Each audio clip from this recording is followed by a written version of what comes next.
everyone with it. අයිබෝන් sir. අයිබෝන් sir. අයිබෝන් සර්.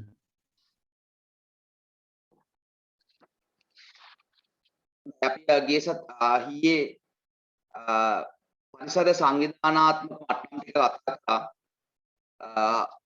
මොකද පරිසර සංවිධානාත්මක මට්ටම් ටික දැන් අනුපිළිවෙලින් මතකද බලන්න නැතුව කියන්න පුළුවන්. මුලින්ම පුරාම පරිසර සංවිධානාත්මක මට්ටම තමයි ඒකයික ජීවියක්. ඊට පස්සේ ගහණය අපි ඒ ගැන කතා කරලා අවසන් කරා. right? ඊට පස්සේ ප්‍රජාව ඊළඟට පරිසර පද්ධතිය අවසානයේට ජෛව ගෝලය. එන්න මේ ටික සංවිධානාත්මක ටික අද අපි කතා කරමු. ඒකෙන් එතකොට අපි ඒකායික ජීවියා ගහණය කියන සංවිධානාත්මක අපි කතා කරානේ. අපි දැන් යන් ප්‍රජාවට දැන් එන්න සංකීර්ණ වෙනවනේ. පරිසර සංවිධානාත්මක මට්ටම එන්න සංකීර්ණ වේගනයි යන්නේ දැන් ඔන්න.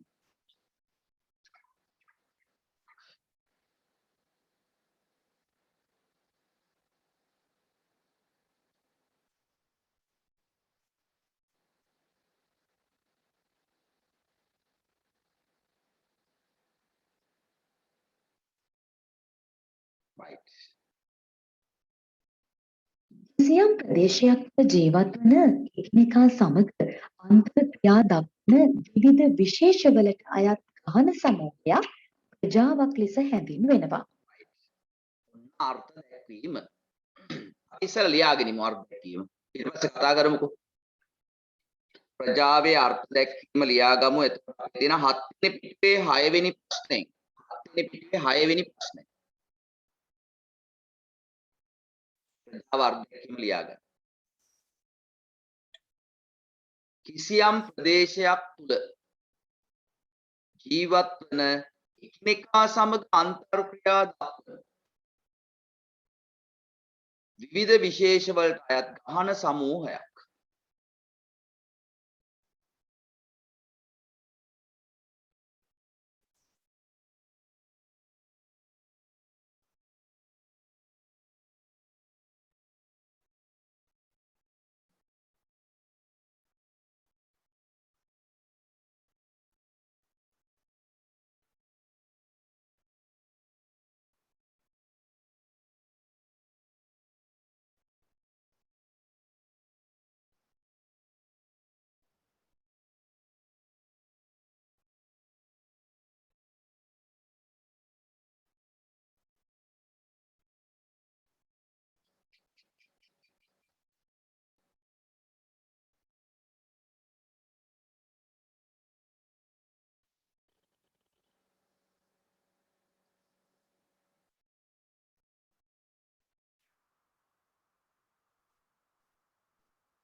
හරිද?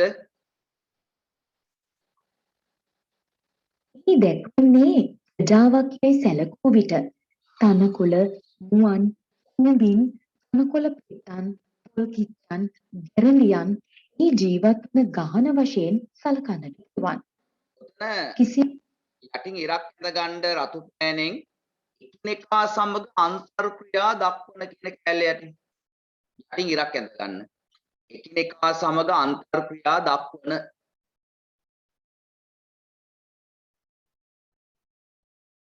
අර්ධයක්ම වාට හයිලයිට් කරගන්න වෙනවා. ඒතර හයිලයිට් කරලා තියෙන්න ඕනේ මේ වෙලේදී ඒකායික ජීවියා විශේෂය ගහණය අර්ධයක්ම හයිලයිට් කරගන්න. ප්‍රජාව කිසියම් ප්‍රජාවකට අයත් ගහන අතරේ ආහාර, වාසස්ථාන, ආරක්ෂාව වැනි අවශ්‍යතා සඳහා අන්තර් සම්බන්ධතා පවත්වා ගනු ලබනවා. එවන් සම්බන්ධතා කිහිපයක් පිළිබඳව දැන් අපි සලකා බලමු. විලෝපීයතාව ප්‍රජාවක් තුළ පවතින එක් අන්තර් සම්බන්ධතාවක් වෙනවා. එහිදී එක් ජීවියෙකු විසින් තවත් ජීවියෙකු ගොදුරු කරගනු ලබනවා. ගැරඩියා විසින් මීයෙකු ගොදුරු කර ගැනීම මේ සඳහා උදාහරණයක් ලෙස දක්වන්නට පුළුවන්. එක් විශේෂයක ජීවියෙකු වෙනත් විශේෂයක ජීවියෙකුගේ දේහයෙන් ඍජුවම පෝෂණ ද්‍රව්‍ය අවශෝෂණය කර ගැනීමෙන් තම පෝෂණ අවශ්‍යතා සපුරා ගැනීම පරපෝෂිතතාව ලෙස හැඳින්වෙනවා. මේ සඳහා උදාහරණයක් ලෙස කිනිතුල්ලන් විසින් ගවයින්ගේ ලේ උරා බීම දක්වන්නට පුළුවන්.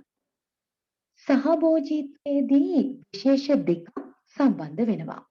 එහිදී එක් විශේෂයක ජීවියෙකුට වාසි සහගත වන නමුත් අනෙක් විශේෂයේ ජීවියාට වාසියක් හෝ අවාසියක් හෝ නොවන සම්බන්ධතාව සහභෝජීත්වය ලෙස හැඳින්වෙනවා. රිමෝරා නැමැති කුඩා මත්ස්‍යයින් ඔවුන්ගේ දේහයේ පුෂ්ටියව සකස් වුණු විශේෂිත ව්‍යුහයක් මගින් විශාල මත්ස්‍යයින්ගේ දේහයේ එල්ලී සිටමින් විශාල මත්ස්‍යයන් ලබා ගන්නා ආහාර වලින් ඉවත් වන කොටස් තම ආහාරය ලෙස ලබා ගනිමින් ජීවත් වෙනවා. මතක තියන්න අපි ඔය සම්බන්ධතා කතා කරද්දී ඔය එනවා. මෝරෙක් මෝරගාව යනවා රෙමෝරා කියන කුඩා මාළු විශේෂයක්.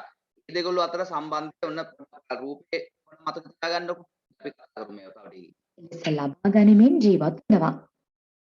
එහිදී රෙමෝරා මත්ස්‍යයා වාසියක් සලසා ගනු ලබන අතර අනිකුත් විශාල මත්ස්‍යයන් හට වාසියක් හෝ අවාසියක් හෝ සැලසෙන්නේ නැහැ.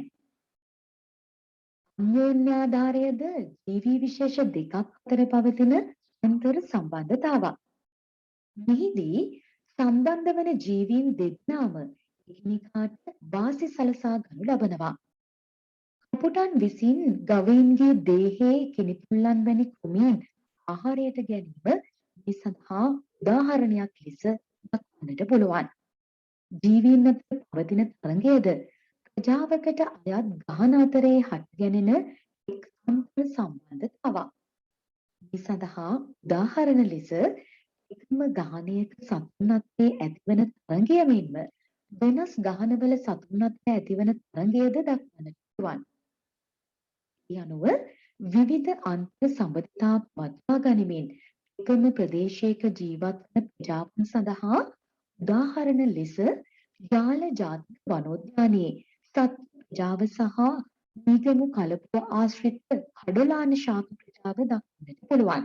ඔයා උතන් උදාහරණ ප්‍රජාවන් සඳහා උදාහරණ කියාගෙන අපි ටිකක් ඉගෙන කතා කරමු. එකක් කියන්න යාල ජාතික වනෝද්‍යානයේ සත්ව ප්‍රජාව. යාල ජාතික වනෝද්‍යානයේ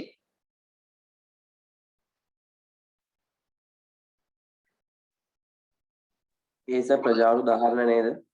ජාවට උදාහරණ නේ. 6 වෙනි ප්‍රශ්නෙටම තමයි යන්නේ. යාල ජාතික වනෝද්‍යානයේ සත්ව ප්‍රජාව.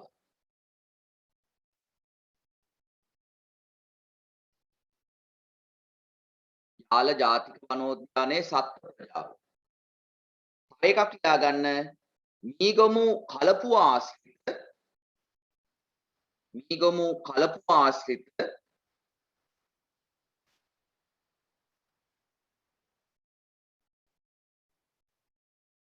මීගමු කලපුව ආශ්‍රිත කඩොලාන ශාක ප්‍රජාව. කඩොලාන ශාක ප්‍රජාව.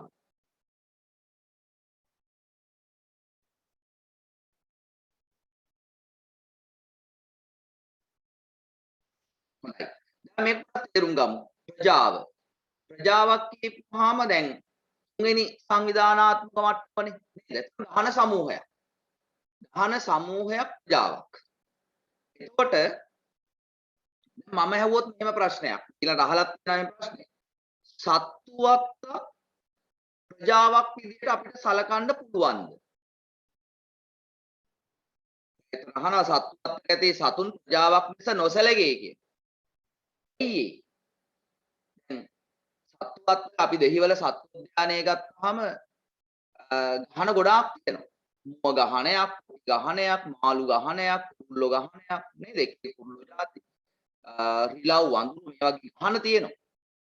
හැබැයි ප්‍රජාවක් වෙන්නේ නැහනේ. ඊයේ ප්‍රජාවක් වෙන්නේ නැත්තේ. ඒ ජීවීන් එකිනෙකා මගින් අන්තක්‍රියා කරන්නේ නැහැ නේද? අන්තර්ක්‍රියා නැහැනේ හොඳ. ඒකයි හේතුව. අන්තර්ක්‍රියා නැහැ. කුරුල්ලෙකුට හැකියාවක් නැහැනේ මුවෙක් වැඩයම් කරලා ආහාරයට ගන්න. ඒකට ආහාර දාමයක් ක්‍රියාත්මක වෙන්නේ නැහැනේ. නේද? කුරුල්ලෙකුට හැකියාවක් නැහැනේ හොඳ අතුපතර වීදිලා තියෙන ගහකට ගිහින් ලස්සන කූඩුවක් හදලා නේද? ලස්සන පෞල් ජීවිතයක් ගත කරන්න. උඹ කූඩු කරලා කොටු කරලා හිර කරලා තියෙන්නේ.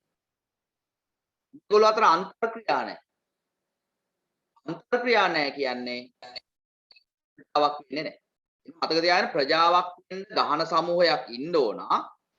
ඒ ගහන අතර අන්තර්ක්‍රියා සිද්ධ වෙන්න ඕන. ගහන අතර අන්තර්ක්‍රියා සිද්ධ වෙන්න ඕන. ඒ කියන්නේ ආහාර දාම ගලාගෙන යන්න ඕන. වාසස්ථාන සොයාගන්න සත්තු නිදහස තියෙන්න ඕන. මේ මොකොත් සත්තු අත්තක නැහැ. ඒ නිසා අපි ප්‍රජාවක් විදිහට සලකන්නේ නැහැ. ප්‍රජාවකට අයිති වෙන්නේ මතක තියාගන්න ජීවීන් විතරයි. ප්‍රජාවට අයිති වෙන්නේ ජීවීන් විතරයි. ජීවි පරිසරය උතන්ට අයිති වෙන්නේ නැහැ. ඒ කියන්නේ දැන් පස ජලය වාතය මේ ප්‍රජාවට අයිති වෙන්නේ නැහැ. හිතන්නකෝ යාල ජාතික වනෝද්‍යානය ගත්තාම මේකේ අයිති වෙන මේ අපි දවගේ සත්තු ප්‍රජාව. සත්තු විතරයි. එහෙම නැත්නම් ගන්න පුළුවන් යාල ජාතික වනෝද්‍යානයේ ශාක ප්‍රජාව කියලා. එහෙම ගන්න පුළුවන් ශාක ප්‍රජාව. හරි. ඉතින් එහෙම ගන්නවා මිසක් මේ ඔක්කොම අයිති වෙන්නේ ජාතික වනෝද්‍යානයේම අයිති වෙන්නේ නැහැ. ඒක අපි ඊළඟට කතා කරන්න යන පරිසර පද්ධතියටයි අයිති වෙන්නේ. අපි කියන ඊළඟට කතා කරමු. ඊළඟට ඔයාලා ගෙදර තියෙනවා පොකුණක්. මේ පොකුණේ ප්‍රජාවට අයිති වෙන්නේ කවුද? පොකුණේ ඉන්න සියලු සත්තු ටික. සත්ත්ව ප්‍රජාව. ඔය පොකුණ ඇතුලේ ඉන්න ශාක, ඉල්මානෙල් තියෙන්න පුළුවන්, හයිඩ්‍රිල්ලා තියෙන්න පුළුවන්, වැලිස්ටීරියා තියෙන්න පුළුවන්. ශාක ප්‍රජාව. ඒ කට්ටිය විතරයි ප්‍රජාවකට අයිති වෙන්නේ. ප්‍රජාවකට උදාහරණයක් ලියන්න කියපුවම අනික අපිට කියන්න බෑ පොකුණක් කියන්න බෑ. වනාන්තරයක් කියලා කියන්න බෑ. අපිට කියන්නේ සිංහරාජ වනාන්තරයේ සත් ප්‍රජාව. අන්න එක කට්ටිය. සිංහරාජ වනාන්තරයේ ශාක ප්‍රජාව. සිංහරාජ වනාන්තරය කියලා කියන්න බෑ. එහෙම කියන්න පුළුවන් ඊළඟ සංවිධානාත්මක පරිසර පද්ධතියට එද්දී. හරි. ඒ කියන්නේ අපි ඊළඟට කතා කරමු. මේ ප්‍රශ්නේනේ අපි උත්තර ලියලෙමු සත්වත් ඇති සතුන් ප්‍රජාවක් ලෙස නොසැලකේ ඊට හේතුව පහදන්න. එහෙනම් ලියන්න. සත්වත් ගහන සමූහයක් සිටියත් සත්වත් ගහන සමූහයක් සිටියත්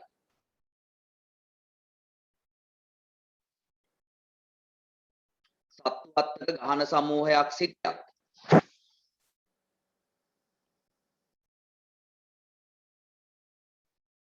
ඔවුන් එකිනෙකා අතර අන්තර් සම්බන්ධතා නොමැති නිසා ඔවුන් එකිනෙකා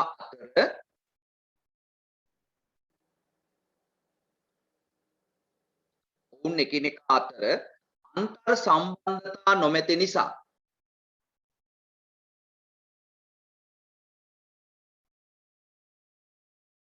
ඔවුන් එකිනෙකා අතර අන්තර් සම්බන්ධතා නොමැති නිසා ප්‍රජාවක් ලෙස නොසැලකි.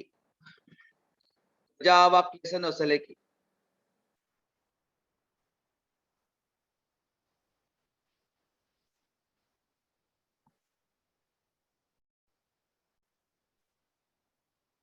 අන්තර් සම්බන්ධතා නොමැති නිසා ප්‍රජාවක් ලෙස නොසැලකි.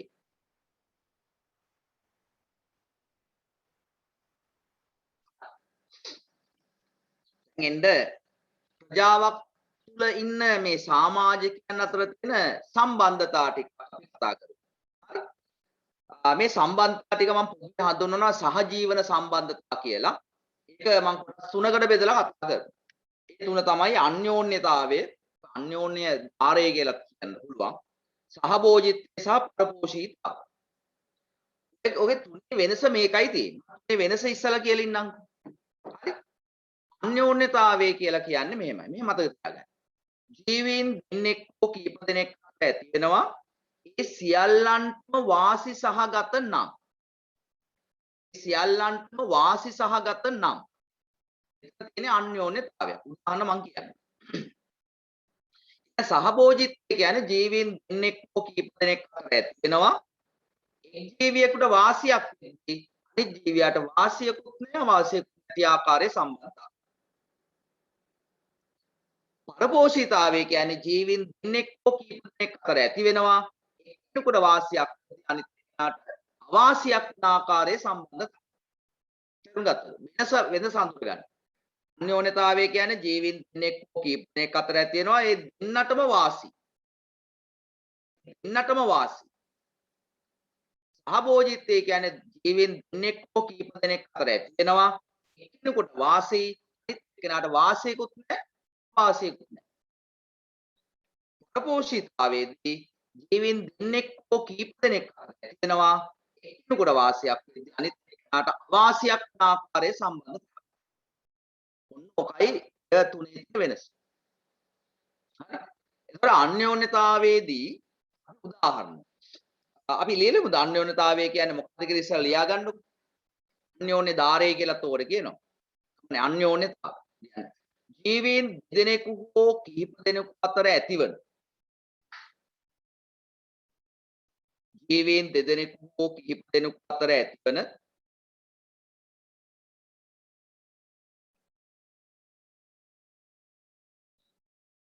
ජීවීන් දෙදෙනෙකු හෝ කිහිප දෙනෙකු අතර ඇතිවන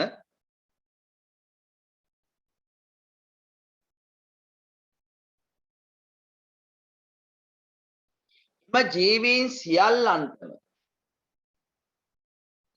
ජීවීන් සියල්ලන්ටම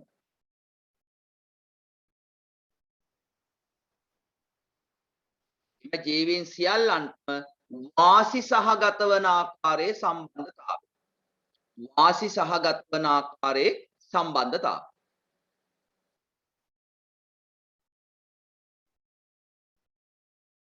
කියනවා ජීවීන් දෙදෙනෙකු හෝ කිහිප දෙනෙකු අතර ඇතිවන ජීවීන් සියල්ලන්ටම වාසි සහගත වන ආකාරයේ සම්බන්ධතාවය.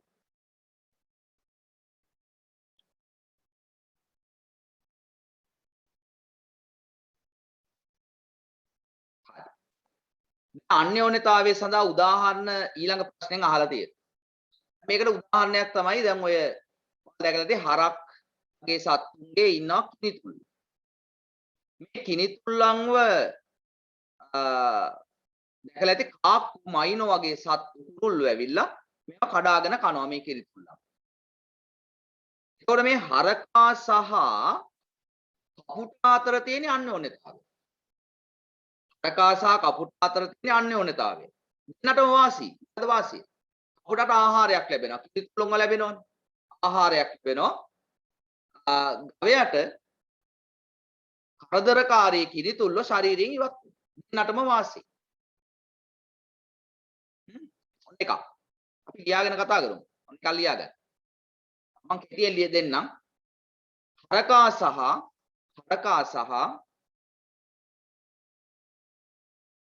උගේ ඇඟේ සිටින කිනිතුල්ලන් ආහාරයට ගන්නා කපුටන් අතර ඇති සම්බන්ධතාවය.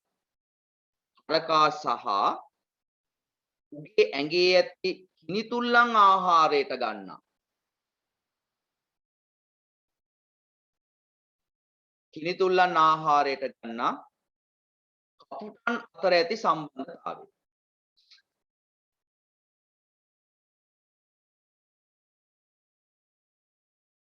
කපුටන් අතර ඇති සම්බන්ධතාවය.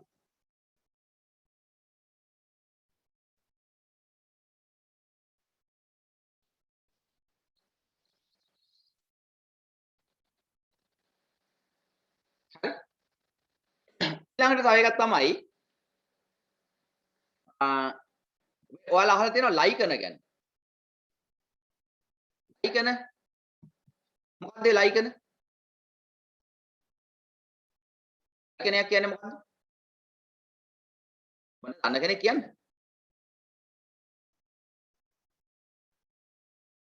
එහෙනම් මට කියන්න ලයිකනේ කියන ජීවීන් කණ්ඩායම් දෙක මොකක්ද? ලයිකනේක ඉන්න ජීවීන් කණ්ඩායම් දෙක මොකක්ද?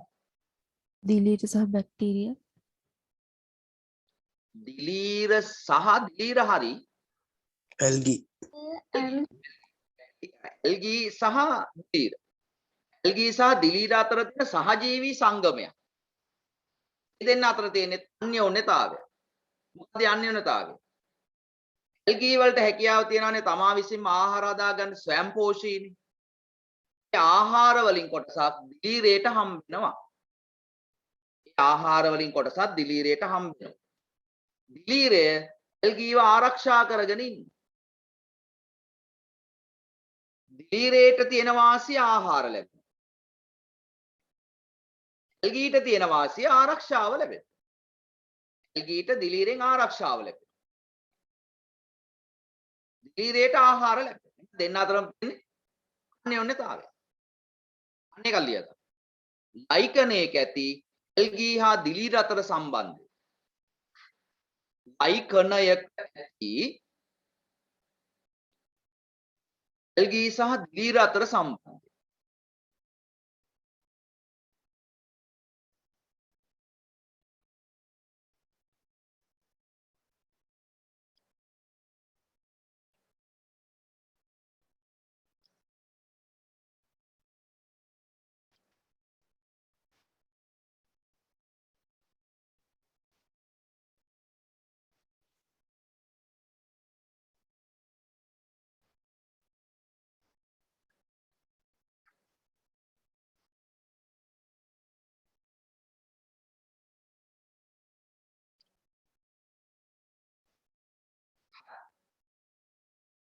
තව එකක් තමයි දැන් මේ අනිල කුලේ ශාක තියෙනවනේ.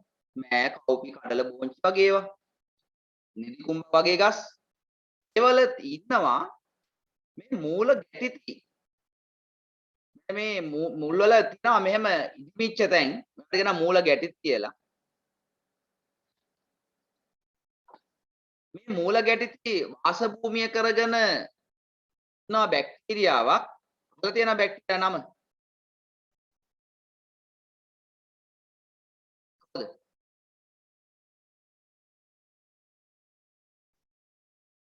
කියන්නේ ribosome. රයිසෝබියම්. රයිබෝසෝම නෙමෙයි රයිසෝබියම්. රයිසෝබියම්.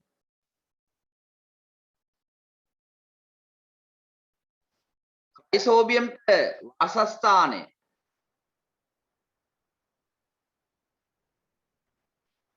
රයිසෝබියම්ට වාසස්ථානය දීලා තියෙන්නේ මේ රනිල කුලේ ශාක.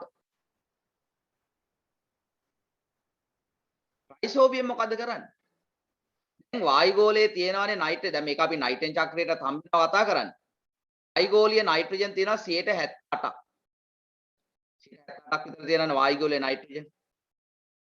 හැබැයි ශාක වලට මේ නයිට්‍රජන් ලබා ගන්න හැකියාවක් නැහැ. ශාක වලට ලබා ගැනීමේ හැකියාවක් තියෙන්නේ නයිට්‍රේට් වෙන අයන බවට පත් වෙන්න ඕනේ. ප්‍රධාන වශයෙන් නයිට්‍රේට් වෙන අයන බවට පත් වුණොත් තමයි ශාකයට උරා ගන්න පුළුවන් වෙන්නේ. අතරමැදි අවස්ථාවක් තියෙනවා ඇමෝනියම් කියන ආකාරය. ඒ ආකාරයට ශාකයට උරා ගන්න පුළුවන් සුළු වශයෙන්, නමුත් වැඩි වශයෙන් උරා ගන්න පුළුවන් නයිට්‍රේට් වෙන අයන බවට පත් වෙනවා. එතකොට මේ වායුගෝලීය නයිට්‍රජනීය සංයෝග බවට පත් කරන එකෙක් තමයි රයිසෝබියම්. වායුගෝලීය නයිට්‍රජන් සංයෝග බවට පත් ශාකයට උරා ගන්න අවස්ථාව ලබා දෙනවා. දැන් ශාකයේ පෝෂණය කරනවා. ඒ කියන්නේ පසේ නයිට්‍රජන් නැති වුණා. පසේ නයිට්‍රජන් නැති වුණත් රයිසෝබියම් මොකද කරන්නේ? වායුගෝලීය නයිට්‍රජනීය සංයෝග බවට පත් කරලා ඇමෝනියම් සංයෝගය නැත්නම් නයිට්‍රේට් වගේ බවට පත් කරලා ශාකයට උරා ගන්න අවස්ථාව ලබා දෙනවා. ඒකෙන් ශාකයේ පෝෂණය වෙනවා. ඕනෑම නිසරු පසක සරුවටම වැඩෙන ශාක කාණ්ඩයක් තමයි අනිල කුලේ ශාක. උදාහරණයක් නිදිකුඹ ගස් බලන්නකෝ. තමත් පරිසරයක සාර්ථකව වැඩෙන ශාකයක් තමයි නිදිකුඹ කියන්නේ. මොකද එයාට නිදිකුඹ ශාකයේ මූල ගැටිත් වල මේ රයිසෝබියම් වාසය කරනවා. අය වායුගෝලීය නයිට්‍රජන් නයිට්‍රේට් බවට පත් කරලා ශාකයේ පෝෂණය කරනවා. ඒ නිසා පසේ නයිට්‍රජන් නැති වුණාට ප්‍රශ්නයක් නැහැ. ශාකයේ සරුසාරව වැඩෙනවා. එතකොට මේ දෙන්න අතර තියෙන්නේ අන්‍යෝන්‍යතාවය. මොකද අන්‍යෝන්‍යතාවය රයිසෝබියම් වල තියෙන වාසිය තමයි වාසස්ථානය ලබා දීලා තියෙන්නේ. ශාකයට තියෙන වාසිය තමයි වෛගෝලීය නයිට්‍රජනීය සංයෝග බවට ශාකය පෝෂණය කරනවා. මේ දෙන්න අතර තියෙන්නේ අන්‍යෝන්‍යතාවයක්. අපි නයිට්‍රජන් චක්‍රය ගැන කතා කරද්දී අපි කතා කරන්න හම්බ වෙනවා. හරි ඊළඟ සතියේදී. අපි මොකක්ද ලියාගමු? අනිල කුලේ ශාකහ අනිල කුලේ ශාකහ අනිල කුලේ ශාකහ රයිසෝබියම් බැක්ටීරියා අතර ඇති සම්බන්ධතාවය. රයිසෝබියම් බැක්ටීරියා අතර ඇති සම්බන්ධතාවය.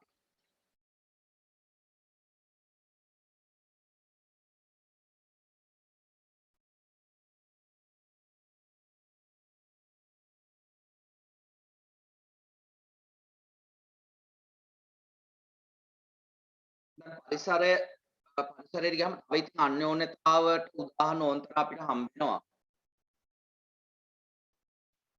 දැන් ඔය මේ ලියාගෙන ඉරමදින ලියාගෙන ඕනේ නේද? ඔය මුහුදු පතුලේ මුහුදට ගියාම අපිට හම්බ වෙනවා තාපස කකුලුවා කියලා කකුලේ. මේ තාපස කකුලුවා නිතරම උත්සාහ කරනවා එයාගේ පිටේ මුහුදු මලක් තියාගෙන යන්න.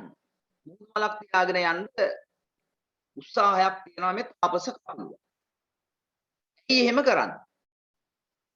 එහෙම කරන්නේ මුහුදු මල කියන්නේ ඔයා දන්නවා නිඩාරියාවේ ජීවිතයක් ගත කරන්නේ සංචාරණය කිරීමේ හැකියාවක් නැහැ.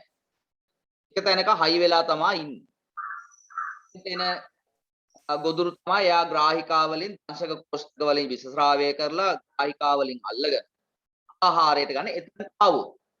ඉතින් මාළු පැටව් එහෙම වගේ අය එතනට නාවොත් උඩ ඉන්නේ තමයි මුහුදු මල. හැබැයි කකුලුවා කරන වැඩෙන් යාට සංචරණ හැකියාවක් වෙනවා. මොකද කකුලුවා දැන් පිටේ රඳව ගන්නවානේ මේ මුහුදු මලක්. ඒතර කකුලුවා යන හින්දා මුහුදු මලට කකුලුවාගේ පිටේ යන්න පුළුවන්. අන්න සංචරණ හැකියාවක් ලැබෙනවා. මොන රුදාවකටද මේ කකුලුවා මුහුදු මලක් පිටේ තියාගෙන බරක් පටවගෙන යන්නේ? කකුලටත් වාසියක් තියෙනවා. මොකද්ද? මේ මුහුදු මල අල්ල ගන්න ආහාර වලින් කකුලුවාට හම්බ වෙන උංගාව ඉතින් මොකක් හරි givisුමක් තියෙන්නේ. 50ට 50 මාළු දෙන්නෙක් අල්ලගත්තොත් එකේ කකුලුවට. එහෙම මොකක් හරි givisුමක් ඇති. හරිද? එතකොට කකුලට වාසියක් තියෙනවා. කකුලට ගොදුරු අල්ල ගන්න මහන්සි වෙන්න ඕනේ නැහැ. අර මුහුදු මල පිටේ තියාගෙන යන එක විතරයි මෙයාට කරන්න තියෙන්නේ. මුහුදු මල අල්ල ගන්න. ගායිකා වලින් අල්ල ගන්න. අල්ලගෙන කොටසක් කකුලට හම්බ වෙනවා. මේ තාපස කකුලුවා සහ මුහුදු මල අතර තියෙන්නේ අන්‍යෝන්‍යතාවය. ඔබ ලියා ගන්න ඕනේ. තියෙනවා ලියා ගන්න තාපස කකුලුවා හා මුහුදු මල අතර ඇති සම්බන්ධතාවය. ඊළඟට ඔය තව එකක් තමයි නයිල් ගඟ අසබඩ ඉන්නවා මාංශ භක්ෂක කිඹුළු වර්ගයක්. නයිල් ගඟ අසබඩ ඉන්නවා මාංශ භක්ෂක කිඹුළු වර්ගයක්. උන් තියෙන ලොකු හිසරදයක් තමයි ඔකින කුඩැල්ලෝ జాතියක්. ඔය කුඩැල්ලෝ මුංගේ විදුරු මස් වල එල්ලිලා ලේ බොනවා. ඉතින් මේ කුඩැල්ලන්ව ගලව ගැනීමේ හැකියාවක් උන්ට නැහැ. සෑහෙන්න ලේ බොනවා. ඔකට මේ කුඩැල්ලන්ව ආහාරයට ගන්න ඉන්නවා කුරුල්ලෝ జాතියක් රෑන වටුව කියලා. උඩා කුරුල්ලෝ జాතියක්. මේ කිඹුල කට අරිනවනේ. කිඹුල කට ඇරියාම මේ රෑන වටුව කියන කුරුල්ලෝ జాතිය මේ කිඹුලගේ මේ මාංශ භක්ෂක කිඹුලගේ කට ඇතුළට යනවා. කිසිම බයක් නැතුව කට ඇතුළට යනවා. අර විදුරු මස් වල එල්ලිලා ඉන කුඩැල්ලන්ව ගලව උන් ආහාරයට ගන්න. අවමුදාවක්වත් වාර්තා වෙලා නැහැ කිඹුලගෙන් මේ රෑන වටුවක හානියක් නැයි කියලා. කිඹුල ගියාම කනවා ගන්න පුළුවන් නේ ආහාරයක්. එහෙම කරන්නේ නැහැ. අරගෙනම ඉන්නවා කිඹුලා ඉවත් වෙලා යනකම්. ඇයි එහෙම ඉන්නේ? කරදරකාරී අර කිනිත් මේ මොකද කුඩැල්ලෝ ටික රෑන වටුව ආහාරයට ගන්න හින්දා. මේ කිඹුලා සහ රෑන වටුවන් අතර තියෙන අන්‍යෝන්‍යතාවය. ඔයාලගේ උදාහරණ තව තියෙනවා. ඇතිනේ උදාහරණ ටික ඇති. අපි ගාවම ඉන්න තව අන්‍යෝන්‍යතාවක්. මේ අපි ඉන්නවා අන්තරවල වාසය භූමිය කරගෙන බැක්ටීරියාවක්. එච්චිරිච්චා කොලයි. ඊකොලයි කියන බැක්ටීරියා. ඊකොලයි කියන බැක්ටීරියාව සහ අපි අතර තියෙන අන්‍යෝන්‍යතාවය. මොකද්ද? එයාට ඉන්න වාසස්ථානය දීලා තියෙනවා ඇතුලේ. අන්තයේ වාස භූමිය කරගෙන ජීවත් වෙන්න අවස්ථාව දීලා තියෙනවා. එයා මොකද කරන්නේ? ඉස්තිරිචියා කෝලයි කියන බැක්ටීරියා මොකද කරන්නේ? Vitamin B. විටමින් B කියන පෝෂකය හද අපේ රුධිරයට එකතු කරනවා. බලන්න. විටමින් B හද අපේ රුධිරයට එකතු කරනවා. එයාට ඉන්න වාසස්ථානය දීලා තියෙනවා. ඒතර අපි සහ මේ බැක්ටීරියා අතර තියෙන අන්‍යෝන්‍යතාවය. ඒ වගේ උදාහරණ තියෙනවා. අපි යන් ඊළඟ එකට සහභෝජිත්වය. මොකද මේ සහභෝජිත්වය කියන්නේ? ජීවීන් දෙන්නෙක් හෝ කීප දෙනෙක් අතර ඇති වෙනවා. එතකොට වාසයක් ඇති අනිත් කෙනාට වාසයකුත් නැහැ අවාසයකුත් නැහැ. උදාහරණයක් අර අවල් අර මෝරා සහ රෙමෝරා. රෙමෝරෝ කියන්නේ මේ කුඩා මාළු විශේෂයක්. මේ කුඩා ඒ රෙමෝරෝ කියන කුඩා මාළු හරිය කැමති විශාල මාළුන්ගේ දේහයට සම්බන්ධ වෙලා ඉන්න. දේහයට සම්බන්ධ වෙලා හිටියා කියලා උන්ට දැනෙන්නේ නැහැ. ඒ කියන්නේ මේ විශාල මෝරෙකුගේ චූටි මාළුවෙක් සම්බන්ධ වුණා කියලා උට දැනෙන්නේවත්. එහෙම සම්බන්ධ චූෂක වලින් සම්බන්ධ වෙලා ඉන්නවා. ඒ සම්බන්ධ වෙලා ඉන්නේ ඇයි? මෝරා යනවනේ. අපි මෝරා කියලා හිතමු. මෝරා යනවා. මෝරා ගිහින් උතුරු අල්ල ගන්නවා. මාළුවෙක් කනවා හප්පාගෙන. හප්පාගෙන කද්දී අටින් කෑලි තියෙනවානේ. මාළු කෑලි එහෙම. ඒ කෑලි අහුලගෙන අර රෙමෝරෝ ආහාරයට ගන්න. එතකොට මෝරන්ට තියෙන වාසිය තමයි ආහාර ලැබෙන. මෝරගේ පිටෙන් ලොකු මාළුවාගේ පිටෙන් උට ආහාර ලැබෙනවා. අටින් කැලි පිටෙනවනේ කද්දි පිටෙන මාළු කැලි අරගෙන ඒ රොමෝරෝ ආහාරයට ගන්න. එතකොට මෝරට තියෙන වාසිය මොකද්ද? අනේ උට වාසියකුත් නැහැ වාසියකුත් නැහැ. රොමෝරෝ හිටියත් එකයි නැතත් එකයි. මේකට වාසියකුත් නැහැ වාසියකුත්. ගම්මිරිස් වැලක් යනවා පොල් ගහක. ගම්මිරිස් වැලක් පොල් ගහක අර ආලග්න ආරෝහක මුල් වලින් සම්බන්ධ වෙමින් ගම්මිරිස් වැල උඩට වැඩෙනවා. ආලෝකය ලබා ගැනීමේ තරගයේ ජය ගන්න මේ ගම්මිරිස් වැල පොල් ගහ උදව් වෙනවා. ගම්මිරිස් වලට වාසියක් තියෙනවා. ආලෝකය ලබා ගැනීමේ තරගයේ ජය ගන්න උදව් වෙනවා පොල් ගහ. පොල් ගහට තියෙන වාසිය. පොල් ගහට එම වාසියකුත් නැහැ වාසියකුත් නැහැ. පොල් ගහට ගම්මිරිස් වැල තිබ්බා එකයි නැත්නම් එකයි. මොකද මේ මුල් වලින් මේ ජුෂ උරා බොනවා නම් මේ කලේ කණීලාවන ආහාර උරා ගන්නවා නම් විශේෂාවක වගේ. එහෙම කරන්නේ නැහැ. මේ ගම්මිරිස් වල පොල් ගහේ ඉඳලා තිබ්බ කියලා පොල් ගහට වාසියකුත් නැහැ. අවාසියකුත් නැහැ. මේ පොල් ගහ සහ ගම්මිරිස් වල අතර තියෙන සහභෝජිත්වය. නා නේද? ඒක ලියාගන්න. සහභෝජිත්වය අර්ථය ලියාගන්න. ජීවීන් දෙදෙනෙකු හෝ කිහිප දෙනෙකු අතර ඇතිවන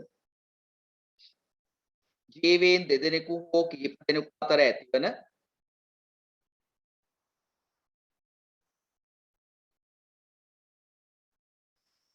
ජීවීන් දෙදෙනෙකු හෝ කිහිප දෙනෙකු අතර ඇතිවන ජීවියෙකුට වාසියක් වන විට ජීවියෙකුට වාසියක් වන විට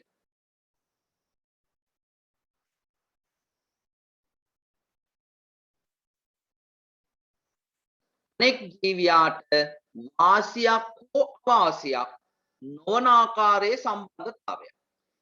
ජීවියෙකුට වාසියක් වන විට ජීවියෙකුට වාසියක් වන විට අනෙක් ජීවියාට වාසියක් හෝ අවාසියක්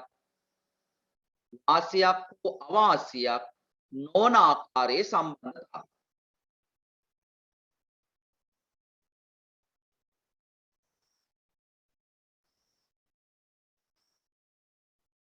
වාසියක් හෝ අවාසියක් නොවන ආකාරයේ සම්බන්ධතාවය.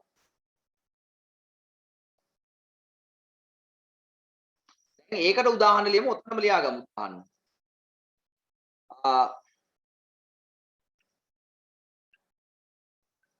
මෝරා වැනි විශාල මාළු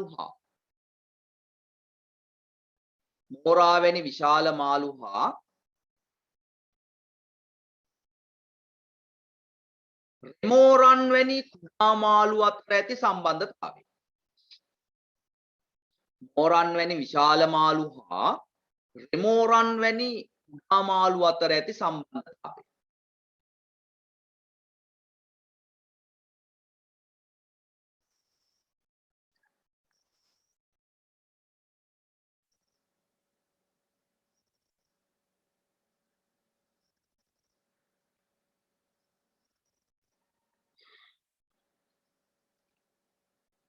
එකක් ලියා ගන්න. පොල්ගස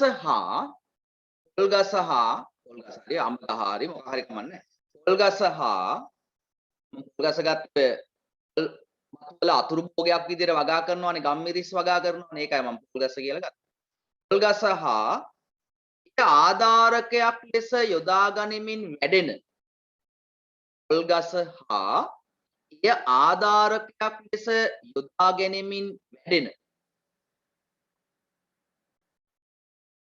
ආධාරකයක් ලෙස යොදා ගැනීමෙන් වැඩෙන ගම්මිරිස් වැල අතර ඇති සම්බන්ධය. ගම්මිරිස් වැල අතර ඇති සම්බන්ධය.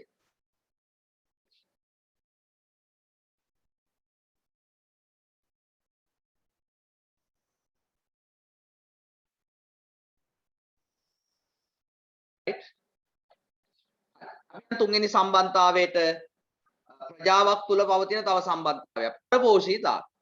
පරපෝෂිතාවය ජීවීන් දෙනෙක් දෙනෙක් ඉන්නවා එකිනෙකට වාසියක් අනිත් කෙනාට වාසියක් වන ආකාරයේ සම්බන්ධතාවයක්. උදාහරණයක් අපිට ගවයා සහ කිනිත්තුල අතර තියෙන පරපෝෂිතාවය.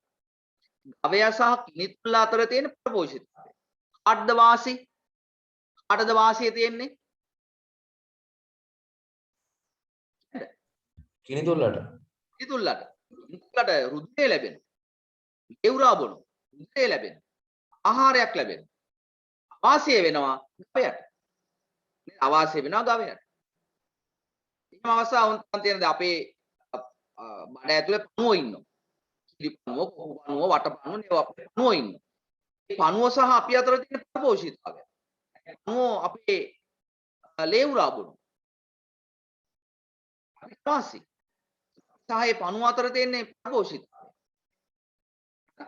උදාහරණයක් අපි ඊළඟ වගුවේ තියනවා ලියන්නේ. එතනදී වාසි සහගත වන ජීවියාට කියනවා නම. මේ සම්බන්ධතාවයේදී වාසි සහගත වන ජීවියාට කියනවා ප්‍රපෝෂිතයා කියලා. අවාසි වෙන ජීවියාට කියනවා ධාරකයා කියලා. අන්තර්භාවිතා වෙනවා ප්‍රපෝෂිතාවේදී වාසි සහගත වන ජීවියා ප්‍රපෝෂිතයා. එතන කිනිතුල්ලා කියන්නේ පරපෝෂිත. ධාරකයා කියන්නේ අවාසි සහගත වන ජීවියාට කියනවා ධාරකයා කියලා. ඔයා කියන්නේ ධාරකේ. මිනිසා කියන්නේ එතන ධාරකේ. අපි කියමු ලියන්න. ජීවීන් දෙනෙකු හෝ කිහිප දෙනෙකු අතර ඇතිව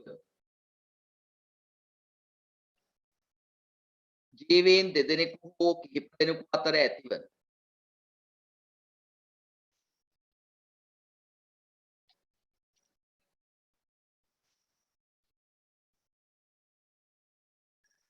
ජීවියෙකුට වාසි සහගත වන විට ජීවියෙකුට වාසි සහගත වන විට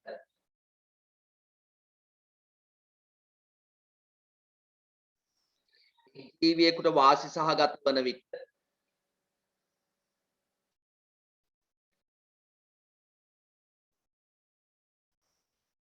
අනෙක් ජීවියාට අවාසි සහගත වන ආකාරය අනෙක් ජීවියාට අවාසි සහගත වන ආකාරයේ සම්බන්ධතාවය. උනායි කියනවා ජීවීන් දෙනෙකු හෝ කිහිප දෙනෙකු අතර ඇතිවන එක් ජීවියෙකුට වාසි සහගත වන විට අනෙක් ජීවියාට වාසි සහගත වන ආකාරයේ සම්බන්ධතාවය. අනෙක් ජීවියාට වාසි සහගත වන ආකාරයේ සම්බන්ධතාවය. ප්‍රපෝෂිතයා හා ධාරකයා යනු කවුරුන්ද? ඉස්ලාම් ලියන්න ප්‍රපෝෂිතයා මෙහෙම ලියන්න ප්‍රපෝෂිතාවේ මෙහෙම ලියමු. ප්‍රපෝෂිතාවේදී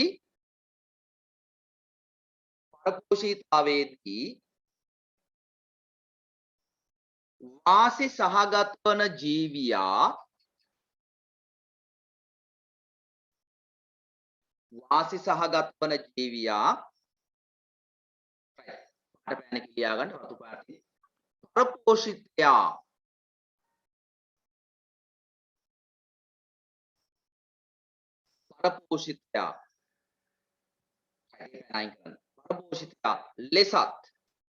පරපෝෂිතයා ලෙසත්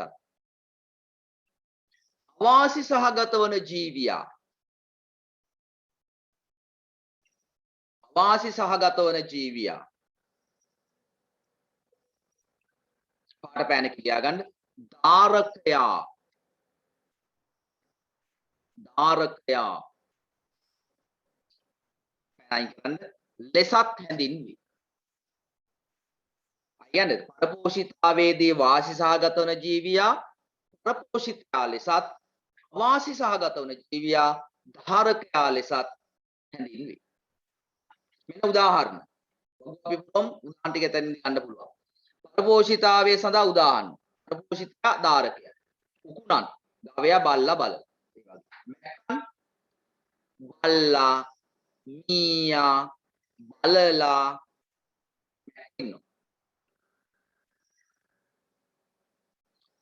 පටිපණුව පූස් බලලා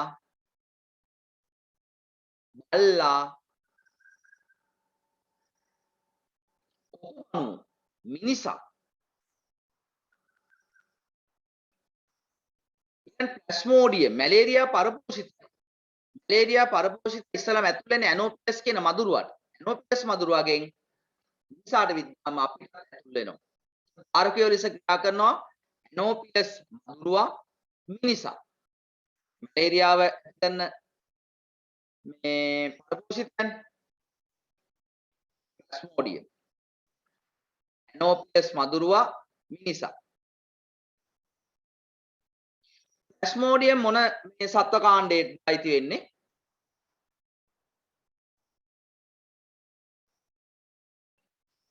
කවුරුත් දන්නේ නැද්ද? ප්ලාස්මෝඩියම් අයිති වෙන මොන සත්ව කාණ්ඩයටද? මේ මොන ජීවි කාණ්ඩයටද?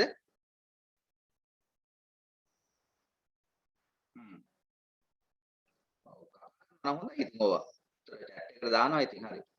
ඔව් මොකක්ද දෙන්නේ? ප්‍රොටෝසෝවා සුදුජීවි කාණ්ඩයක්. ඒක සෛලික. ඊළඟ ෆයිලේරියා පණුවා ප්‍රවා පරපෝෂිතය. ඥායිති වෙන ඥා ආරකයා ලෙස ක්‍රියා කරනවා කියුලෙක්ස් මදුරුව. මේ ඇවිලා මිනිසාට විද්‍යාම මිනිසාට ඇතුල් වෙනවා මේ ප්‍රවා පරපෝෂිතය. එහෙනම් කියුලෙක්ස් මදුරුවා මිනිසා. කියුලෙක්ස් මදුරුවා මිනිසා.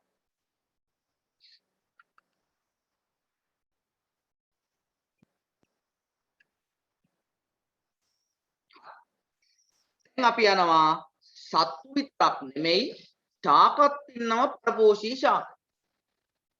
මේ පරපෝෂී ශාක පූර්ණ පරපෝෂී ශාක අර්ධ පරපෝෂී ශාක විදිහට කොටස් දෙකකට බෙදෙනවා. පූර්ණ පරපෝෂී ශාකයක් කියලා කියන්නේ ධාරක ශාකයට සම්බන්ධ වෙලා ජලය khනිජ ලවණ ආහාර කියන මේ සියලු දේවල් උරා ගන්න ශාක.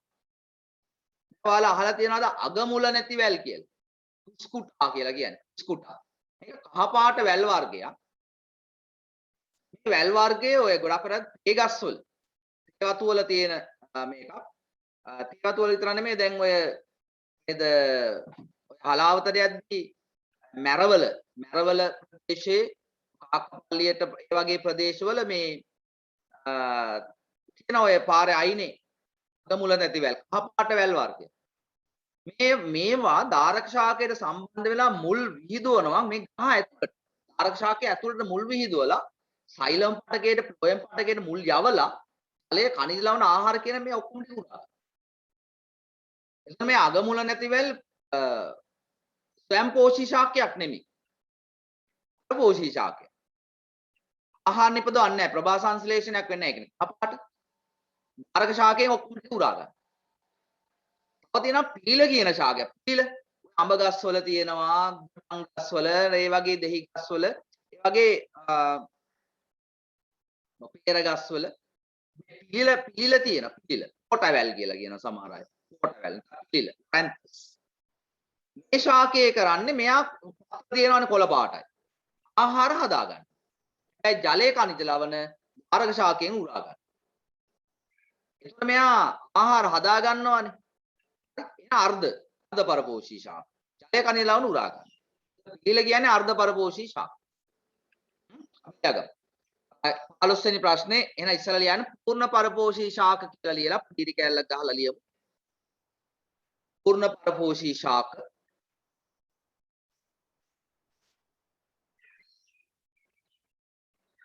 පූර්ණ පරපෝෂී ශාක එන ධාරක ශාකයෙන්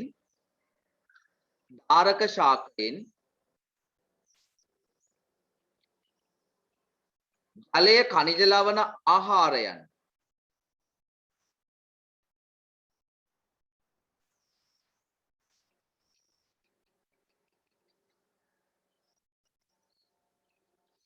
ධාරක ශාකයෙන් ජලය ඛනිජ ලවණ ආහාර යන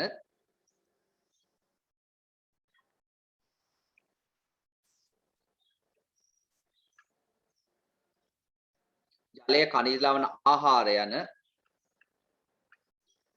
සියලුම ද්‍රව්‍ය අවශෝෂණය කරගන්නා වූ ශාක.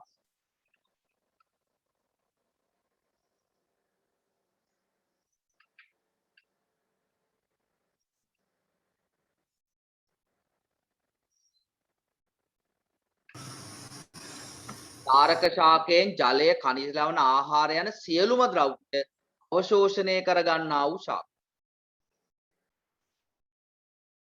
උදාහරණ ලියා ගන්න අග මුල නැති වැල්. අග මුල නැති වැල්.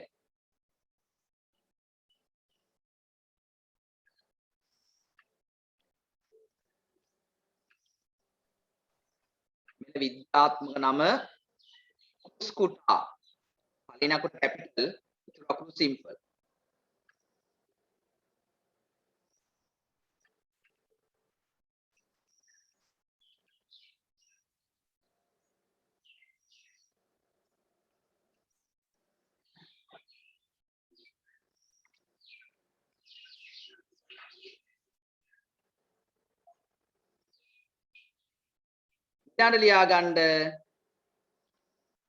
ඊළඟ ලියා ගන්න අර්ධ පරපෝෂී ශාක. අර්ධ පරපෝෂී ශාක.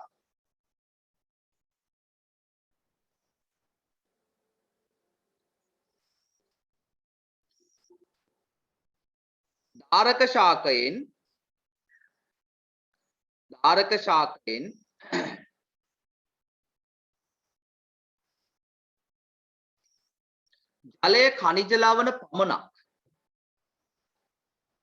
ජලය ඛනිජ ලවණ පමණක් අවශෝෂණය කරගන්නා වූ ශාක.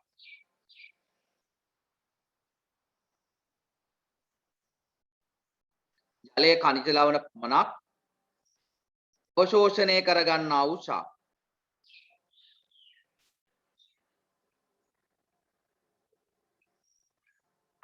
ජලය ඛනිජ ලවණ පමණක් අවශෝෂණය කරගන්නා වූ ශාක.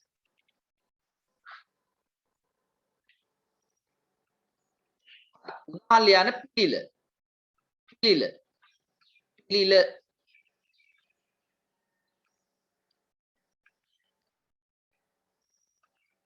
ලොරැන්තස් ආරකුව.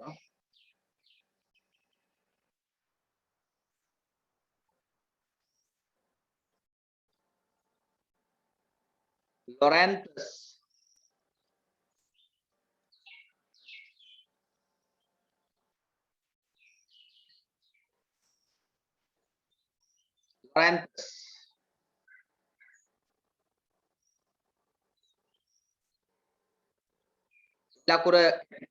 ලකුරු සිම්පල් නමට යට ඉරක් ගන්න.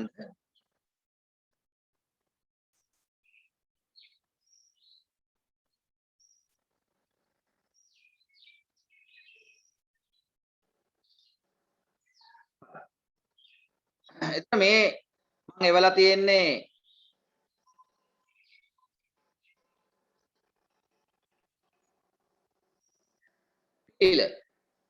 ලොරැන්තස්.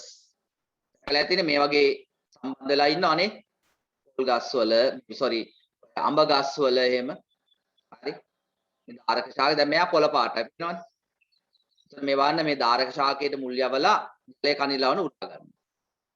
ඊළඟ මේ තියෙන්නේ අගමුල නැති වැල්. අපට වැල් වර්ගයක් තියෙනවා කියන්නේ. මේ තමයි අගමුල නැති වැල්. තමයි ධාරක ශාකයෙන් සියලු දේවල් උරා ගන්න ශාක. මම ඔයාලට group එකට දාලා තියෙනවා. මේ අග මුල නැති.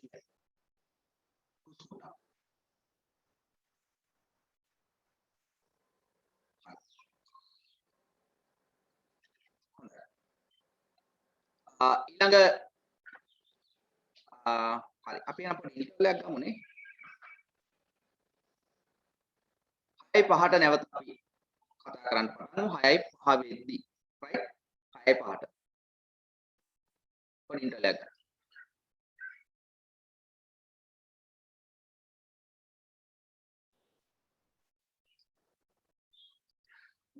ලං වෙන්න නම්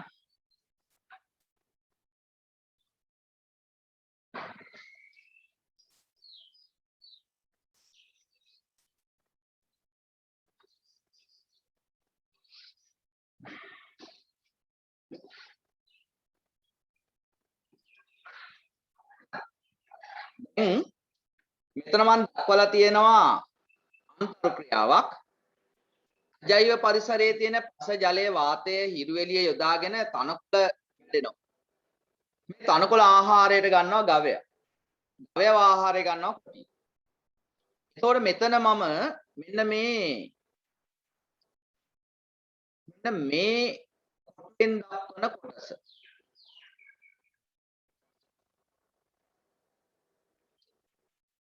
මේ කොටෙන් දක්වන කොටස මම මෙතන මෙයාව ගන්නම් ගහණයක් කියලා. මම මෙයාව ගන්නම් ගහණයක් කියලා. හරි.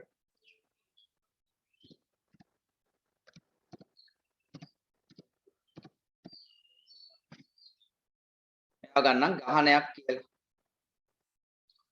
එහෙනම් දැන් ඔයා මට කියන්න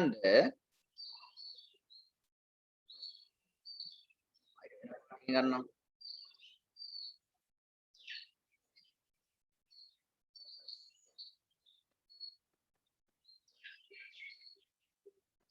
මම මේ නිල් පාටින් දක්වන කොටුව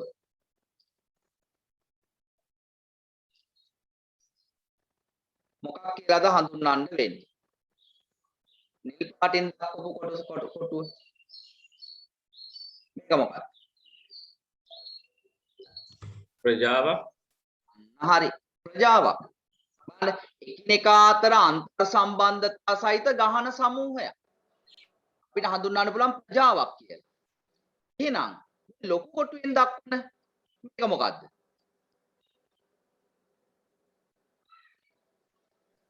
පරිසර පද්ධතිය. පරිසර පද්ධතිය. ඔයාලට වෙනස තේරෙනවද? එකිනෙකා අතර අන්තර් සම්බන්ධතා සහිත ජෛව ප්‍රජාවයි ජෛව පරිසරයයි ගත්තාම කියනවා පරිසර පද්ධතියක් කියලා. මම ඔයාලට ඉස්සෙල්ලා ප්‍රජාවට සිංහරාජ වනාන්තරය ගන්න බෑ කියලා. සිංහරාජ වනාන්තරය අපිට ගන්න පුළුවන් සත් ප්‍රජාව, ශාක ප්‍රජාව. ඒව ගන්න පුළුවන්. ක්ෂුද්‍රජීවී ප්‍රජාව. ඒව ගන්න පුළුවන්. සිංහරාජ වනාන්තරයේ ඒ ජෛව ප්‍රජාවයි ජෛව පරිසරයේ පස, ජලය, වාතය, හිරු එළිය මේ ඔක්කොම එකට ගත්තාම සිංහරාජ වනාන්තරය අන්න පරිසර පද්ධතිය. සිංහරාජ වනාන්තරයේ පරිසර පද්ධතිය. පොකුණ පරිසර පද්ධතිය. විශාල අත්පතර විහිදෙච්ච වනාන්තරයේ තියෙන විශාල ගස් පරිසර පද්ධතිය. ඒ ගහේ ඇතුලේ ශාක වෙලා තියෙනවා, අපිශාක තියෙනවා, බැල් ගිහින් තියෙනවා. ඒ ගහේ ඊළාට සත්තු ඉන්න කොච්චර ඉන්නවා, සර්පෝ ඉන්න පුළුවන්, කුරුල්ලෝ ඉන්න පුළුවන් නේද? ශුද්ධ ජීවීන් කොච්චර ඉන්නවද මේ ගහේ? පොත බැලුවොත් පොත් ඇතුලේ කොච්චර ජීවීන් බලා ගන්න පුළුවන්. ඒක ඒ විශාල අතුපතර විහිදෙච්ච ගහක් වුණත් පරිසර පද්ධතියක් විදිහට අපි සලකන්න පුළුවන්. එතකොට පරිසර පද්ධතියක් කියන්නේ ජෛව පරිසරයත් එකිනෙකා අතර අන්තර් සම්බන්ධතා සහිත ජෛව ප්‍රජාවක් ගත්තාම කියනවා පරිසර පද්ධතියක් කියලා. එහෙනම් දැන් පරිසර පද්ධතිය සහ ප්‍රජාව අතර වෙනස. පරිසර පද්ධතිය සහ ප්‍රජාව අතර වෙනස. පරිසර පද්ධතියට අජෛව පරිසරයක් තියෙනවා. ප්‍රජාවට අජෛව පරිසරයක් නැහැ. කොහොම වෙනස? පරිසර පද්ධතියට අජීවී පරිසරය අජෛව පරිසරයේ තියෙනවා. ප්‍රජාවට අජෛව පරිසරය නැහැ. වෙනස. ඔයාගේ chart එකේ ඔය සම්බන්ධතාවයේ මේ විදිහට පොඩ්ඩක් පුතු කරලා ඒක ලියා ගන්න.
අර්ථයක්ම ලියා ගමු නේද?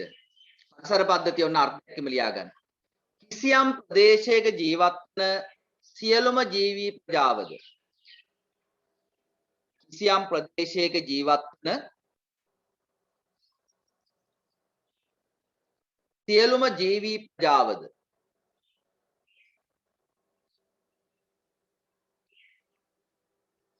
සියලුම ජීවී ප්‍රජාවද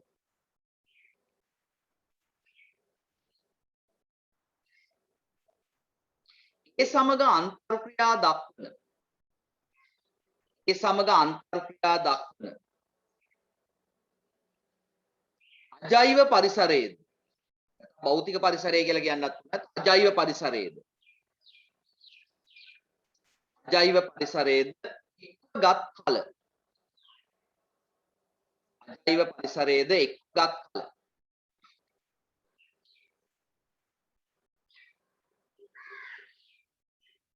පරිසර පද්ධතියක් ලෙස හැඳින්වේ. එක්ගත් කල පරිසර පද්ධතියක් ලෙස හැඳින්වේ.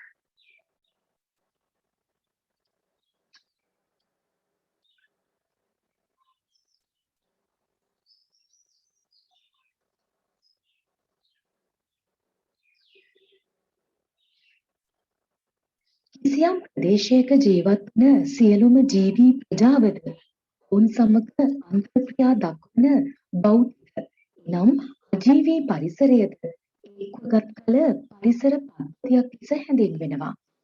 මෙහි දැක්වන පරිසර පද්ධතියේ විවිධ විශේෂවලට අයත් ජීවී ගහන සිටින අතර ඔවුන් අජීවී පරිසරය සමග විවිධ අන්තර්ක්‍රියාද දක්වනවා. ඒ සඳහා උදාහරණ ලෙස ශාක විසින් සූර්යාලෝකය ඇති පිටදී පසෙන් ජලය සහ වායුගෝලයෙන් කාබන් ඩයොක්සයිඩ් ලබාගෙන ප්‍රභා සංශ්ලේෂණය සිදු කිරීම, දිව්‍යයන් විසින් දියවීම, දි รา පත් වන කුටික අඩංගු පෝෂණ ද්‍රව්‍ය වියෝජනය කිරීම මගින් හතු වැඩීම, ජලයේ උපකාරයෙන් ඵල සහ බීජ ව්‍යාප්තිය සිදුවීම ආදිය දක්වන්නට පුළුවන්. මෙම පරිසර පද්ධතියේ ජීවීන් අතරද විවිධ අන්තර්ක්‍රියා සිදු වෙනවා. මුවන් විසින් තනකොළ ආහාරයට ගැනීම, සමනලුන් මල් පිබීම, විශාල මාළුවන් විසින් කුඩා මාළුවන් ආහාරයට ගැනීම ආදිය ඒ සඳහා උදාහරණ ලෙස දක්වන්නට පුළුවන්.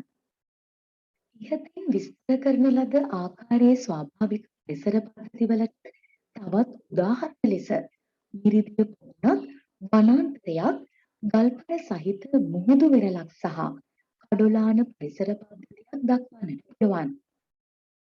ස්වාභාවික පරිසර පද්ධති මෙන්ම කෘත්‍රිම පරිසර පද්ධති පවතිනවා.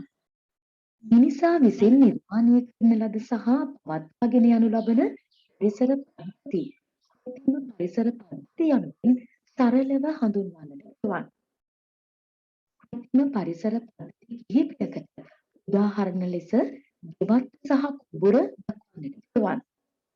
එලෙසම ප්‍රමාණයෙන් විශාල මෙන්ම ප්‍රමාණයෙන් කුඩා පරිසර පද්ධති තිබෙනවා. ඉන්දියන් සාගරය විශාල පරිසර පද්ධතියක් සඳහා උදාහරණයක් ලෙස දැක්විය හැකි අතර මාළු කිංකයක් කුඩා පරිසර පද්ධතියක් සඳහා උදාහරණයක් ලෙස දක්වන්නට පුළුවන්. එහෙනම් අපි උදාහරණ ටිකක් ලියාගමු නේ. 17 වෙනි ප්‍රශ්නේ භෞමික පරිසර පද්ධති කීපයක් නම් කරන්න. භෞමික පරිසර පද්ධති වලට ගන්න පුළුවන් වනාන්තර යටි යන්න තනබිම් වනාන්තරයක් තනබිමක් තනබිම් ඊට ගල්පර සහිත මුහුදු වෙරළ ගල්පර සහිත මුහුදු වෙරළ ඊට ජලජ පරිසර පද්ධති කීපයක් නම් කරන්න කියලා තියෙනවා. විශාලම ජලජ පරිසර පද්ධතිය සාගර මුහුදු ගංගා එළදොළ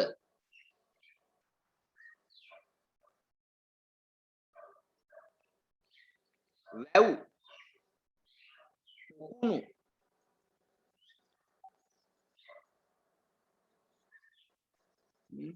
දියැලි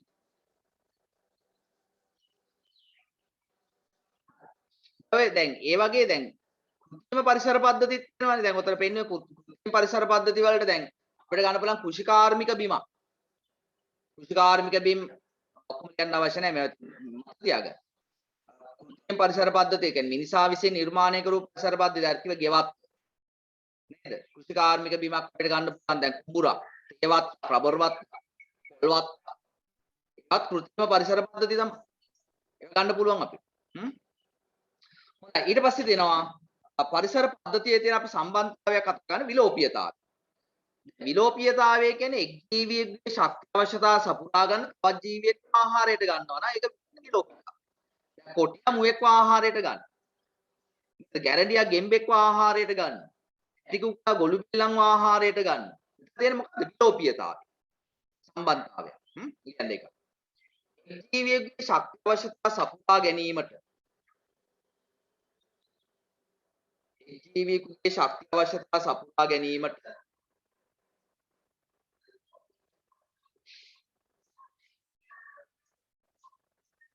ජීවියෙකුගේ ශක්ති අවශ්‍යතාව සපුරා ගැනීමට තවත් ජීවියෙක් ආහාරයට ගැනීම. තවත් ජීවියෙක් ආහාරයට ගැනීම.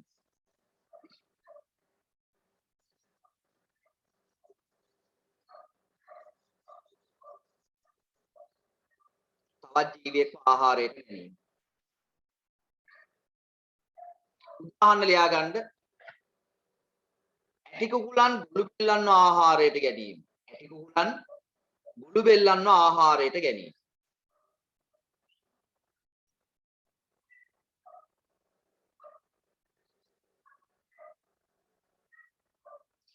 යා මුවෙක් ආහාරයට ගැනීම.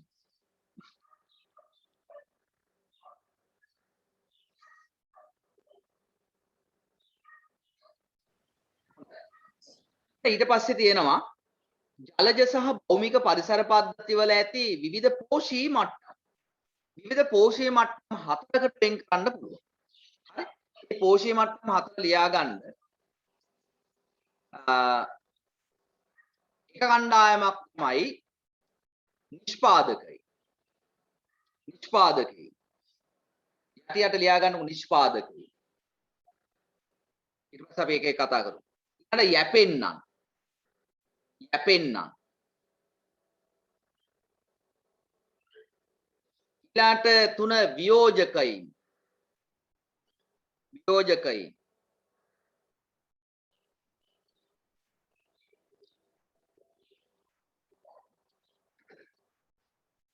කට්ටියක් ඉන්නවා නික්ෂේප පෝෂීන් කියලා. ලියාගන්න.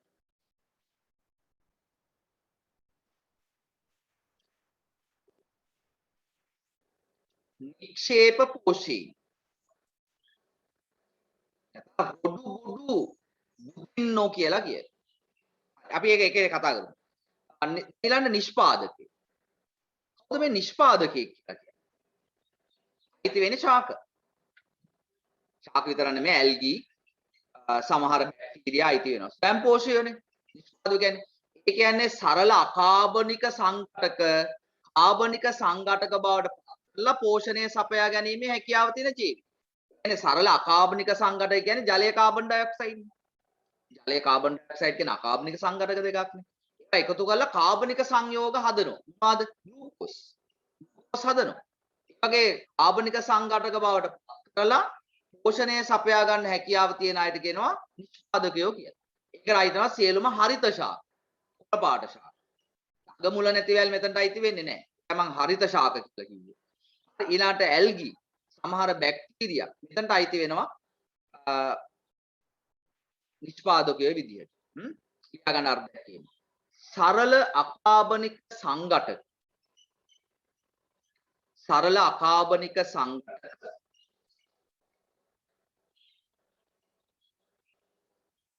කාබනික සංයෝග බවට පත් කර. කාබනික සංයෝග බවට පත් කර.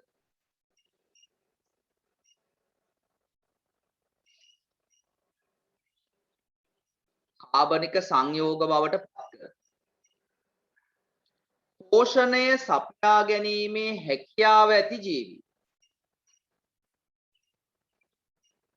පෝෂණය සපයා ගැනීමේ හැකියාව ඇති ජීවි.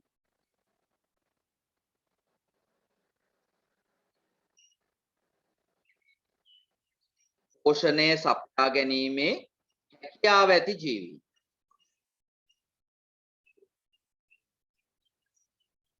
අපි උදාහරණයක් තියාගමු. අටපෑනක ලියාගන්න උදාහරණ. හරිත ශාක, ඇල්ගී. හරිත ශාක, ඇල්ගී, සයනෝබැක්ටීරියා. සයනෝබැක්ටීරියා. හරි නිල හරිත ඇල්ගී කියලාත් ඒවට කිව්වා. සයනෝබැක්ටීරියා.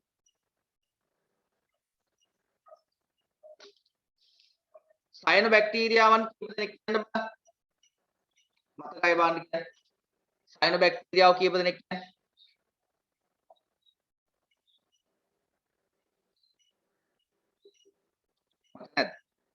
ඇනබීනා නොස්ටොක්. ඇනබීනා නොස්ටොක් කියලා ඉන්නේ. සයනෝබැක්ටීරියාව. හරි. යැපෙන්නන් හෙවත් පාරිභෝගිකයින් යනු කවුරුන්ද? යැපෙන්නෝ. යැපෙන්නෝ කියලා කිව්වේ අපි යැපෙන්නෝනේ. ශාක හා සතුන්ව ආහාරයට ගන්න සත්තු කියනවා යැපෙන්නෝ කියලා. එතකොට මේ සියලුම සත්තු අයිති වෙන්නේ යැපෙන්නන්ට. සියලුම සත්තු අයිති වෙනවා යැපෙන්න. ඒ කියන්නේ ශාක හා සතුන්ව ශාක හෝ සතුන්ව ආහාරයට ගන්නා සතු. ශාක හෝ සතුන්ව ආහාරයට ගන්නා සතු.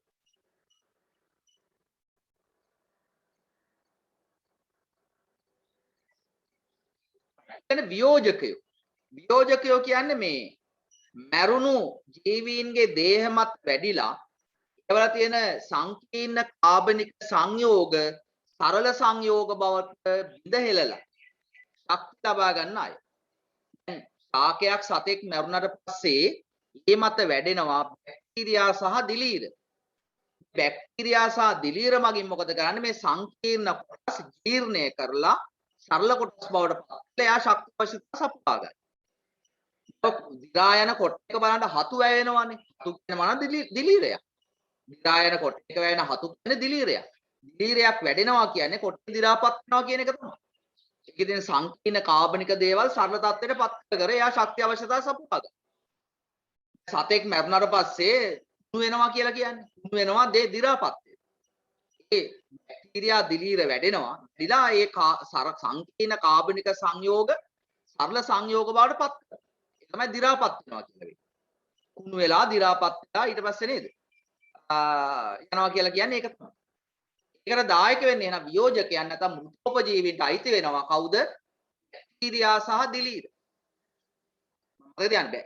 වියෝජකයන්ට අයිති වෙන්නේ බැක්ටීරියා සහ දිලීර.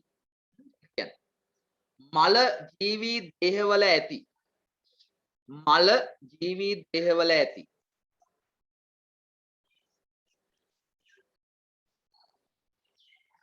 සංකීර්ණ කාබනික සංයෝග සංකීර්ණ කාබනික සංයෝග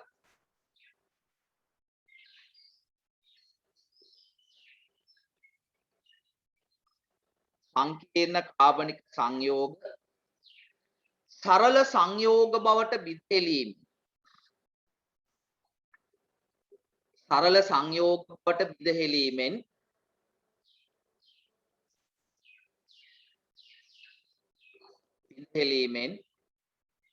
ශක්තිය ලබා ගන්නා ජීවී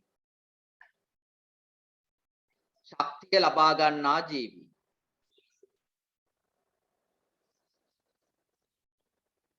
උදාහරණ ලියා ගන්න පාට පෑනකින් උදාහරණ බැක්ටීරියා දිලීර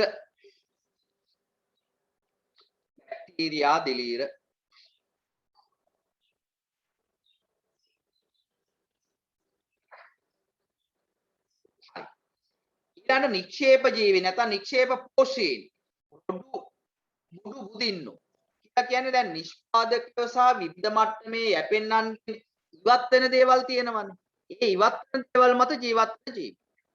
උදාහරණයක් තමයි ඔය ගැඩවිල්ලු. අංකුණ්ඩෝ කියලා ඉන්නවා. දියගොළු බෙල්ලෝ කියලා ඉන්නවා. මුහුදු පතුල යන ගොඩාක් අපෘෂ්ඨ වංශිකයෝ ඉන්නවා.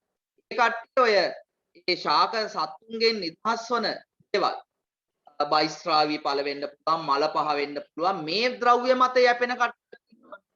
ඒ කට්ටියට කියනවා නික්ෂේප පෝෂීන් කියලා. ඒක ලියන්න. නිෂ්පාදකයන් හා විවිධ මට්ටමේ යැපෙන්නන්ගේ නිෂ්පාදකයන් හා විවිධ මට්ටමේ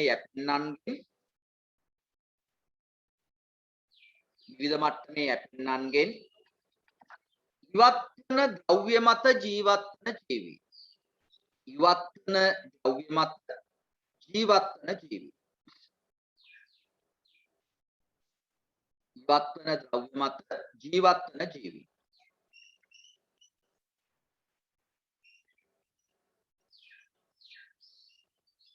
උදාහරණ ලියා ගන්න පාට පෑනකින්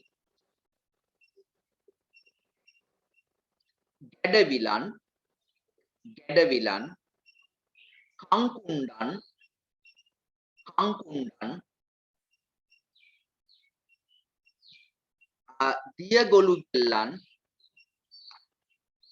දියගොළු බෙල්ලන්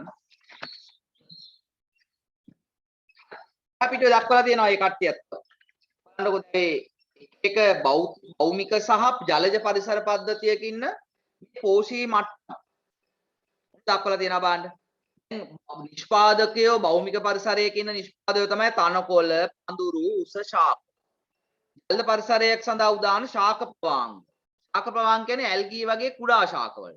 උනම් වරහැතු ලියන්න ශාක ප්‍රවාංග ගාව වරහැතු ලියා ගන්න ඇල්ගී වගේ කුඩා ශාකයි තියෙන්නේ. වැලිස්නේරියා, ඕලු නෙළුම් මානෙක්. ඊළඟ ප්‍රාථමික පාරිභෝගිකයෝ විදිහට භෞමික පරිසරයේ ඉන්නවා පළඟැටියන්, කුඩියන්, දලඹුවන්, මීයන්, එළුවන්, හරකුන් වගේ සත්තු. ජලජ පරිසරයේ ඉන්න සත්පුලමාංග. සත්පුලමාංග කියන්නේ පූනිස්සෝ වගේ කුඩා සත්තු. පූනිස්සෝ. ඔන්න ලියාගෙන. සත්පුලමාංගයක් විදිහට ලියාගෙන පූනිස්සෝ. මුරාමින්, දෙමැක්කන්, හාල් මැස්සන් ප්‍රාථමික පාරිභෝගික. පළමු මට්ටමේ යැපෙන්නෝ විදිහට වගේ ඉන්නයි. ඊළඟ ද්විතීක සහ ඊට ඉහළ පාරිභෝගික විදිහට මාංශ භක්ෂකයෝ ගන්නවා. භෞමික පරිසරයේ ඉන්නවා කටුස්සන්, සර්පෙන්, වන්දන්, රාජාලියන්, නරියන්, කුටන් වගේ අය. ජලජ පරිසරයේ ආන්දන්, ලූලන්, මිරිදිය පරිසරයේ බෝරුන් බලයන් වගේ අය කරදිය පරිසරයේ. නික්ෂේප ජීවීන් විදිහට භෞමික පරිසරයේ ඉන්නවා කංකුණ්ඩන් සහ ගැඩවිලු. ජලජ පරිසරයේ ඉන්නවා දියගොළු බෙල්ලන්, සාගර පතුලේ ජීවත් වන අපෘෂ්ඨ වංශික. වියෝජකයෝ විදිහට පරිසර දෙකේම ඉන්නේ කවුද? බැක්ටීරියා සහ දිලීර. ඔයාට දැන් දීලා තියෙනවා ආහාර ජාලයක්. ඒ කියන්නේ එකිනෙකට සම්බන්ධ වූ ආහාර දාම සමූහයක්. මේ ආහාර ජාලය යොදාගෙන කොමිලක්කම් 4ක් අහලා තියෙනවා. බලන්න ලියන්න. 7 පන්තියේදී කරපු වැඩක්. ආහාර දාම නේද? 7 පන්තියේ ආහාර දාම ආහාර ජාල ගැන කතා කරන පන්තියක්නේ. හරි. බලන්න 1 2 3 4 රෝමිලක්කම් 4ට උත්තර ලියන්න බලන්න.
මේ නිෂ්පාදකයා නම් කරන්න. කවුද මේකේ නිෂ්පාදකයා? ඒ කියන්නේ ඕකේ ඉන්න ශාකයනේ. ශාක. ශාක කියලා තියෙන්නේ.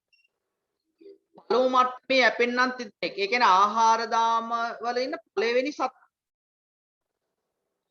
අපි ඔතනට පළමු මට්ටමේ යැපෙන්න විදියට ගන්න පුළුවන් කවුද?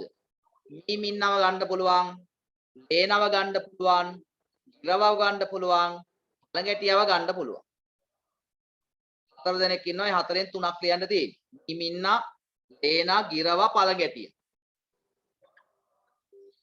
ඊළඟ මෙහි ඇති පුරුක් ගන්න වැඩිම ආහාර දාමය. පුරුක් ගන්න කියන්නේ ශාකහ සත්තු ගන්න. මොකද පුරුක් ගන්න වැඩිම ආහාර දාමය කියන්න බලන්න. ශාක පළඟැටිය කටුස්ස සර්පයා මුගටියා දිවිය. අන්න හරි. අන්න හරි. පුරුක් 6ක් තියෙනවානේ. පුරුක් 6ක් තියෙනවා. ඒත් ඊතල කකා ලියන්න ඕන. ශාක ඊතලෙන් කියන්නේ ආහාරයට ගන්නවා කෙනෙක්. ශාක ආහාරයට ගන්නවා පළඟැටිය. පළඟැටියව ආහාරයට ගන්නවා කටුස්ස. කටුස්සව ආහාරයට ගන්නවා සර්පය. සර්පයව ආහාරයට ගන්නවා මුක්තිය. මුක්තියව ආහාරයට ගන්නවා දිවිය. පුරුක් 6යි කියලා ලියාගන්න. පුරුක් 6යි.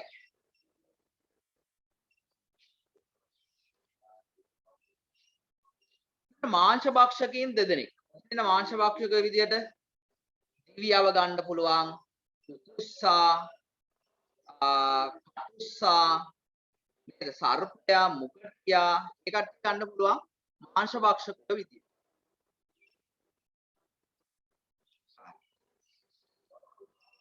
දැන් අපි ඇවිල්ලා තියෙන අවසාන පරිසර සංවිධානාත්මක මට්ටමට. පෘථිවිය මත ඇති සියලුම පරිසර පද්ධතිවල එකතුව ජෛව ගෝලීය ලෙස හැඳින්වෙනවා. අන්න ලියා ගන්නකො එන හැඳින්වෙනවා. ලියාගෙන ඉන්නකො. ජෛව ගෝලය anu මොකක්ද? පෘථිවිය මත ඇති සියලුම පරිසර පද්ධතිවල එකතුව. පෘථිවිය මත ඇති සියලුම පරිසර පද්ධතිවල එකතුව ජෛව ගෝලය ලෙස හැඳින්වෙනවා.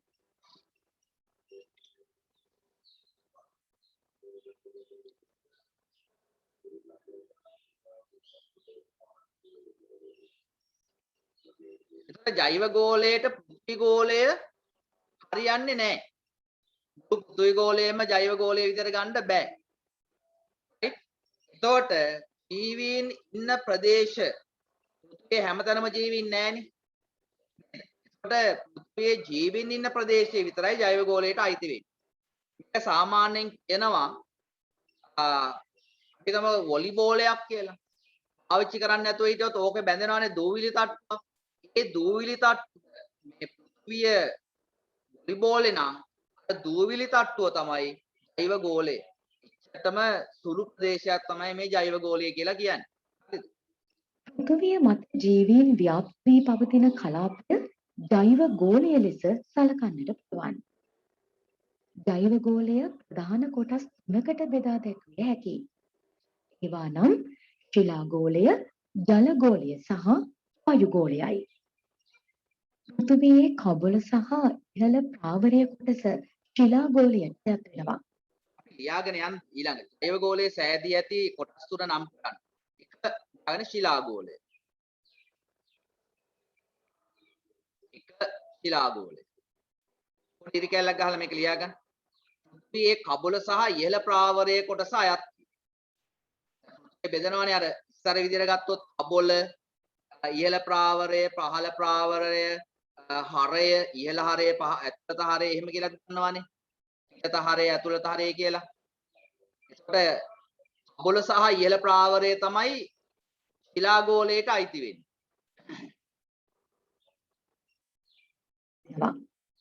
සාගර සහ මිරිදිය ජලාශය ජල ගෝලයට යට වන අතර පෘථිවියේ මතු පිට 70%ක් පමණ ජලයෙන් වැසී පවතිනවා. දෙවෙනි එක ලියාගන්න ජෛව ගෝලයේ ඊළඟ කොටස තමයි ජල ගෝලය. මේක ලියන්න ටික කැලක් ගහලා සාගර සහ මිරිදිය ජලාශය අයත්ය. පෘථිවියේ මතු පිට 70%ක් පමණ ජලයෙන් වැසී ඇත. ඒක 70%ක්ම තියෙන්නේ ජලය. ජල ගෝලයට අයිති වෙන්නේ පෘථිවිය 70%ක්.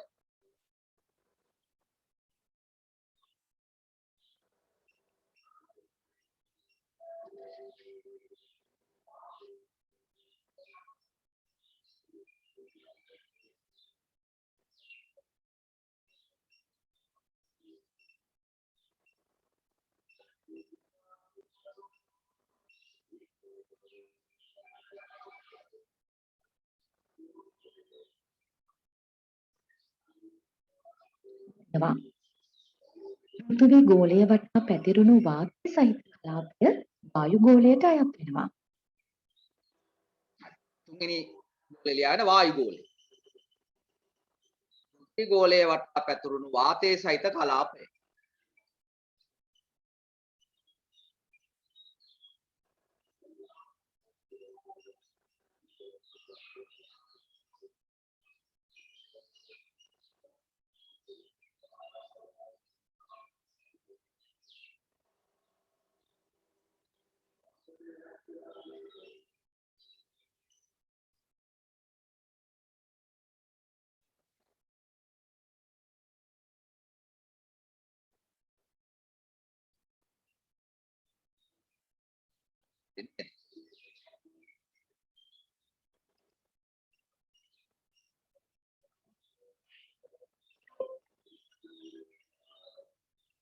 ජෛව ගෝලය තුළ ජීවීන් සරල මට්ටමේ සිට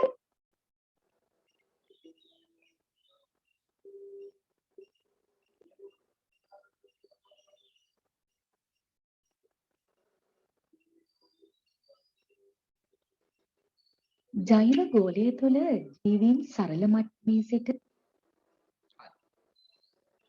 හොඳයි. දැන් කොටසක් අපි කරලා නතර කරමු. එහා පැත්තට එන්න. ආහසරණ. මොකද මේ ආහසරණ කියන්නේ? අපි වෙල්ල දැන්වීම. අභ්‍යවකාශ මධ්‍යස්ථානයක නිවාඩුවක් ගත කරන්නට ජනතාව යොමු කර ගැනීම සඳහා ගෙන ගුවන් විදුලි ප්‍රචාරක දැන්වීමක් වේ. අභ්‍යවකාශ මධ්‍යස්ථානය කියන්නේ අපේ රඳවලා තියෙන විශාල යානාවක්. මේ අභ්‍යවකාශ මධ්‍යස්ථානයේ ඉඳන් තමයි යම් යම් පර්යේෂණ කටයුතු කරන්නේ සහ වෙනත් යානාවල ක්‍රියාකාරීත්වයන් ඒ නිරීක්ෂණය කරන විශාල මධ්‍යස්ථානයක්. ඒතකොට මේකේ විනෝද චාරිකාවක් යන්න සිදු කරන ගුවන් විදුලි ප්‍රචාරක දැන්වීමක් තමයි මේ දාන්න යන්නේ. ඔබ පෘථිවියේ කවර පරිසරයක වාසය කළත් ඒ නිසැකවම දූෂිත පරිසර පද්ධතිය. ආර්ය බහුල ලෝකයක්. අසහනකාරී සමාජයක්. සෞන්දර්යයෙන් පිරී ගිය ලොවක්. ඉතින් ඔබ මේ විවේකයේ සුවදායක ලෙසත් සහනශීලී ලෙසත් ගත කරන්නට පෘථිවිතලේ නම් ඉඩක් නැහැ. ඒත් ඒ සඳහා අපි ඔබට කදිම අවස්ථාවක් ලබා දෙන්න සූදානම්. පැමිණෙන්න අපේ අහස් අරණ. ගත කරන්න සොදුරු කාලයක් සුවේ. ආරක්ෂිත ඇඳුම් කට්ටයක් ඕනෑතරම් ඔක්සිජන් කෘත්‍රිම ආලෝක සැපයුම්.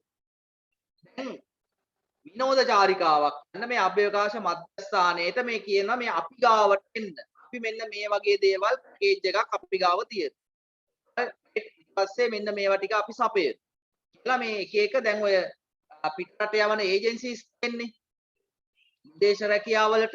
ඒතර ඒ වගේ තව ඉදිරි අනාගත අපි මේක hina යනවානේ. අපිට hina යනවා සමහරට අයියෝ එහෙම එකක් නේද කියලා. ඔව්. එහෙම එකක් වෙන්න පුළුවන්. අපි පොඩි කාලේ අපි මතක දැන් මේ රට යනවා කියපුවාම ඒක හරි මේ ලොකු දෙයක්. ඒ කියන්නේ මේ හරි අමුතුයි. රට ගිහින් ආවොත් රට ගිය ඇත්තෝ අපි බලන්න යනවා. ඉතින් අහනවා ඉස්සර අහනවා. ආසයි. අද මේ රට යනවා කියපුවාම මේ අද හිටිය හෙට ඔන්න මේ ගියේ ඕස්ට්‍රේලියා ගිහින් නවසීලන්ත ගිහින් ඉතාලි ගිහින් අර මේ හරි අද ඒක සාමාන්‍ය දෙයක්. රට යනවා කියන්නේ. අබ යනවා වගේ. අද අපිට නිකන් සිහිනයක් වගේ අභ්‍යවකාශ මධ්‍යස්ථානයට යෑම අද සිහිනයක්. නමුත් තව ඉදිරි කාලයේදී ඔක සැබෑ වෙන සිහිනයක්. දැන් අපුවම ඔයා ගියේ හිටියේ නැත්. ගියේ සතියේ හිටියේ නැත්. කියනවා අභ්‍යවකාශ මධ්‍යස්ථානයට කියන්නේ. ෆැමිලි එක ගියා අභ්‍යවකාශ මධ්‍යස්ථානයට පොඩි එකක් ගියා. අන්න එහෙම නිකන් එහෙම තත්ත්වයක් ආවේ. අද අපිට ඒක නිකන් හරි මුතුයි. නමුත් ඉස්සරහට ඒක සාමාන්‍ය දෙයක් බවට පත් වෙනවා. එහෙම වෙනවා. ඒ වෙනවා. ඔයාලා තව අවුරුදු කාලයක් යනකම් 15කින් 20කින් ඔය තත්ත්වය උදා වේ. මොන නැනෝ ටෙක්නොලොජි එක දියුණු වුණාට පස්සේ සමහරට සාමාන්‍ය විදුලි සෝපාන හදන්න යන අභ්‍යවකාශ මධ්‍යස්ථානයේ. දැන් ඉහළට යන්න. කොට පරිසරයේ නරඹමින් දින කිහිපයක් ඇතුළත ඒ අභ්‍යවකාශ මධ්‍යස්ථානයට ගමන් කරන්න. ඒකට ඒ වගේ දෙයක් වෙයි. ඉතින්මුකෝ අපේ පාඩමට අභ්‍යවකාශ මධ්‍යස්ථානයේ පරිසර පද්ධතියක් ලෙස සැලකිය නොහැකි. ඒකට හේතු මොනවද කියලා? මේ අභ්‍යවකාශ මධ්‍යස්ථානය කියන්නේ පරිසර පද්ධතියක් නෙමෙයි. ඊයේ කියලා යහන. ඒකේ පරිසර ගහන කවුරුත් නැහැ. ප්‍රජාවක් නැහැ. ප්‍රජාවක් නැහැ. මිනිස්සු විතරයි ඉන්නේ එක අතකින් බලද්දී නේද? මිනිස්සු විතරයි ඉන්නේ. ඔය ඒක එකක්. ඊට ජීවි පරිසරයත් එක්ක අන්තර්ක්‍රියා නැහැ නේද? හුස්ම ගන්න ඔක්සිජන් ටික පවා මෙහෙන් ගෙනියන්න ඕන. නේද? ජලය නැහැ. ඒකට පරිසරයෙන් අපිට අන්තර්ක්‍රියා නැහැ. ජීවි පරිසරයත් එක්ක අන්තර්ක්‍රියා නැහැ. ඒකට මේක පරිසර පද්ධතියක් වෙන්නත් බෑ. ඒ කියන්නේ ස්ථාවරෝ ජෛව ප්‍රජාවක් නැහැ. ජීවීන් සහ අජීවී පරිසරය අතර අන්තර්ක්‍රියා නැහැ. ද්‍රව්‍ය චක්‍රීකරණයක් වෙන්නේ නැහැ. මරණයට පස්සේ දි รา පත් වෙන්නේ නැහැ. මේ පස්සේ මේ කොප්පේවා පස කියලා එකක් නැහැ. අභ්‍යවකාශ මධ්‍යස්ථාන. ඒකට ශුද්ධ ජීවීන් නැහැ. ඒතර මේ ජෛව ක්‍රියාවලිය චක්‍රීකරණයක් වෙන්නේ නැහැ. ඒ නිසා මේක පරිසර පද්ධතියක් විදිහට සලකන්න බෑ. ස්ථාපිත වූ ජෛව ප්‍රජාවක් නොමැති වීම. ස්ථාපිත වූ ඒ කියන්නේ ස්ථිර වශයෙන් තියෙන ස්ථාපිත වූ ජෛව ප්‍රජාවක් නොමැති වීම.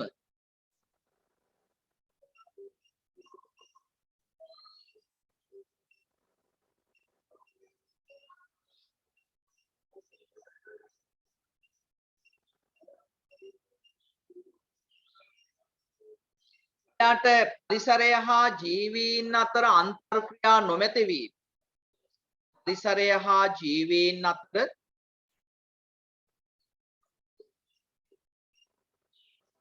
පරිසරය හා ජීවීන් අතර අන්තර්ක්‍රියා නොමැති වීම.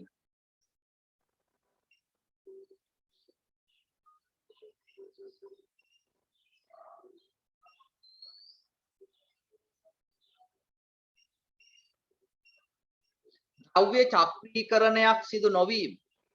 ද්‍රව්‍ය චක්‍රීකරණයක් සිදු නොවීම.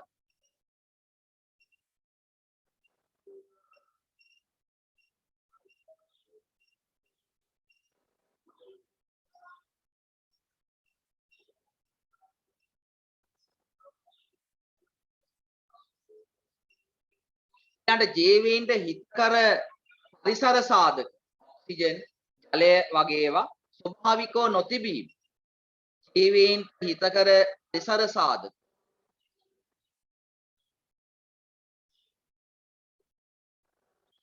ජීවීන්ට හිතකර පරිසර සාධක වරහ ඇතුළේ යන ඔක්සිජන් ජලය. ජීවීන්ට හිතකර පරිසර සාධක වරහ ඇතුළේ ඔක්සිජන් ජලය ස්වභාවිකව නොතිබීම. ස්වභාවිකව නොතිබීම.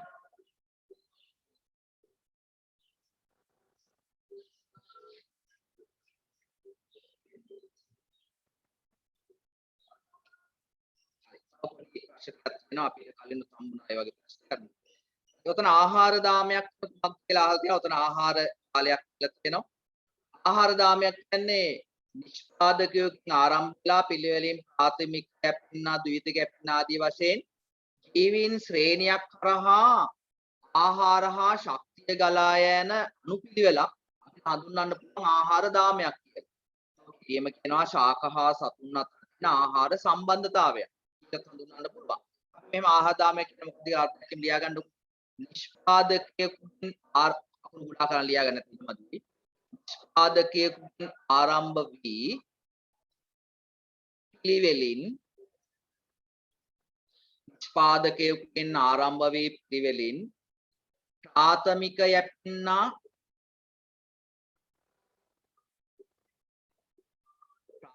යැපෙන්නා ද්විතීයික යැපෙන්නා ආදී වශයෙන් ප්‍රාථමික යැපෙන්නා ද්විතීයික යැපෙන්නා ආදී වශයෙන්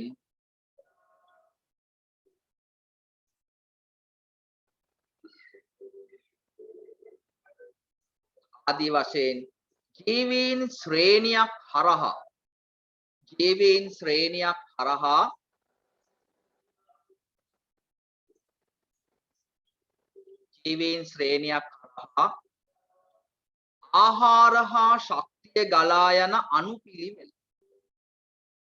ආහාර හා ශක්තිය ගලා යන අනුපිළිවෙල.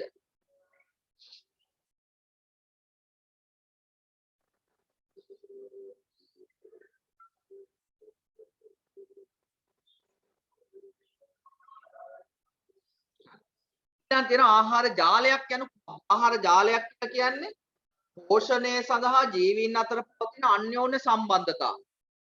එහෙම නැත්නම් එකිනෙකට සම්බන්ධ වූ ආහාර දාම සමූහයක්.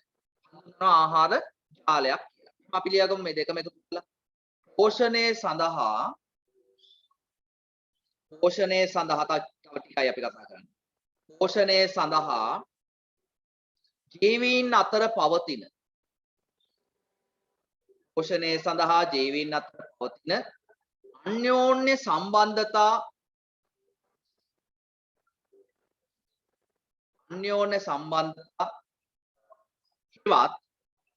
අන්‍යෝන්‍ය සම්බන්ධතා හෙවත්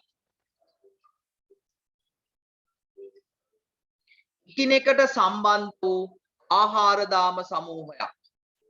එකිනෙකට සම්බන්ධ වූ ආහාර දාම සමූහයක්.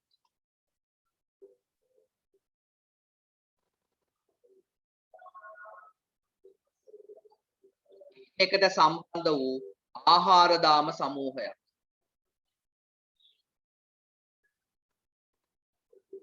හරි. සෑම් පෝෂීන් නෙවන් නිෂ්පාදකයන් යනු කවුරුන්ද? ඒක අපි අර්ධයක්ම ලිව්වා. බලලා ලියා ගන්න බලන්න. අපස්සට බලලා ඉක්මනට ලියා ගන්න. සෑම් පෝෂීන් කියන්නේ කවුද කියලා?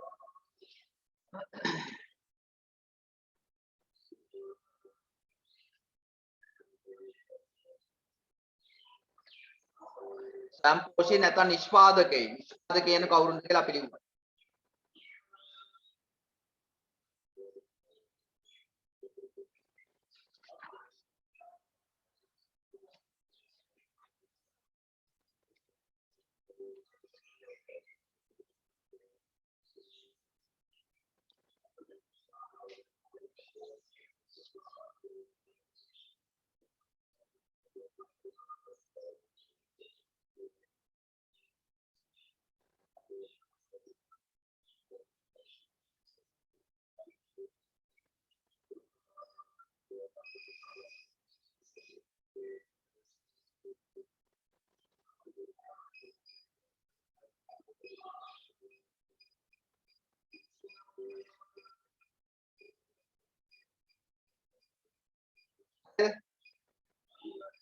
සරල අකාබනික සංඝටක කාබනික සංයෝග බවට පත් පෝෂණය සපයා ගැනීමේ හැකියාව ඇති ජීවි. මෙම ආහාර ජාලයේ නිෂ්පාදකයා නම් කරන. එහෙනම් නිෂ්පාදකයා උතන පැහැදිලිනේ. ශාකනේ. ශාක. විෂම පෝෂීන් යනු කවුරුන්ද? විෂම පෝෂීන් කියලා කියන්නේ තමාට අවශ්‍ය ආහාර තමා විසින්ම නිපදවා ගැනීමේ හැකියාවක් නැති ශාක හෝ සතුන් මත ඍජුවම හෝ වක්‍රව යැපෙන සත්න. ශාක මත ඍජුවම හෝ වක්‍රව යැපෙන සත්තු. මොකද ඒ කිව්වේ? ශාක මත ඍජුවම හෝ වක්‍රව යැපෙන සත්තු කියන්නේ ඍජුවම යැපෙන සත්තු කියන්නේ මුවා, ගවයා, ගෝනා වගේ සත්තු ඍජුවම යැපෙන සත්තු. වක්‍රව යැපෙනවා කියන්නේ කවුද? සිංහයා වගේ සත්තු ශාක මත වක්‍රව යැපෙන්නේ. ඇයි ඒ? ශාක ආහාරයට ගන්න සත්තුනේ කොට්ටිය කන්නේ. ශාක නොකෑවට ශාක ආහාර ගන්න සත්තුමයි කන්නේ. ඒ ශාක මත වක්‍රව යැපෙනවා කියලා කියන්නේ. එහෙම ලියමු. තමාට අවශ්‍ය ආහාර තමා විසින්ම නිපදවා ගැනීමේ හැකියාවක් නැති තමාට අවශ්‍ය ආහාර තමා විසින්ම නිපදවා ගැනීමේ හැකියාවක් නැති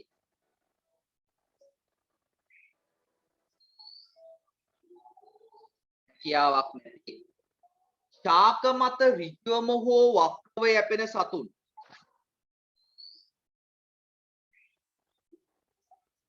ශාක මත ඍජුවම හෝ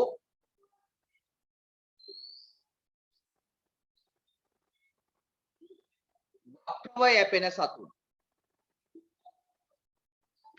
ශාක මත ඍජුවම හෝ වක්‍රව යැපෙන සතුන්.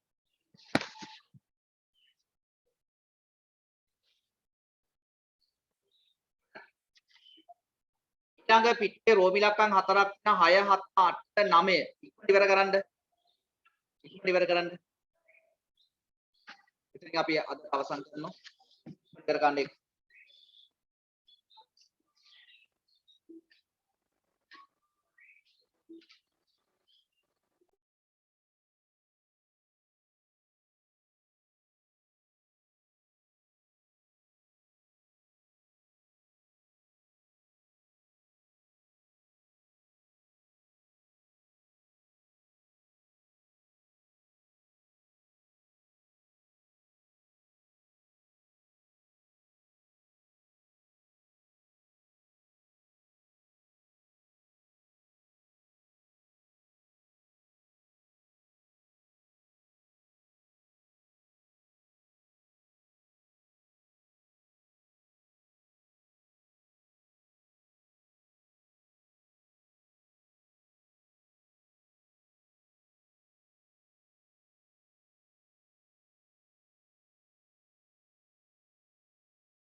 පුතේ?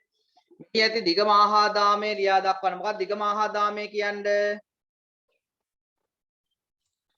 ශාකය මීයා කෑගත්තා පිඹුර උකුස්සා. නේද? ඒක තමයි ගන්න වෙන්නේ. 2 3 4 5 තියෙනවා නේ. ශාක මීයා ශාක ආහාරය ගන්නවා මීයා. මීයා ආහාරය ගන්නවා කෑදැත්තා. කෑදැත්ත ආහාරය ගන්නවා පිඹුරා. පිඹුරා ආහාරය ගන්නවා උකුස්සා. එකයි ගන්න වෙන්නේ. එම ආහාරදාමේ ප්‍රාථමිකය යැපෙන්නා නම් එම ආහාරදාමේ ප්‍රාථමිකය යැපෙන්නා. කියන්නේ පළවෙනි මට්ටමේ යැපෙන්න. කියන්නේ පළවෙනි සතා කවුද? හාවා.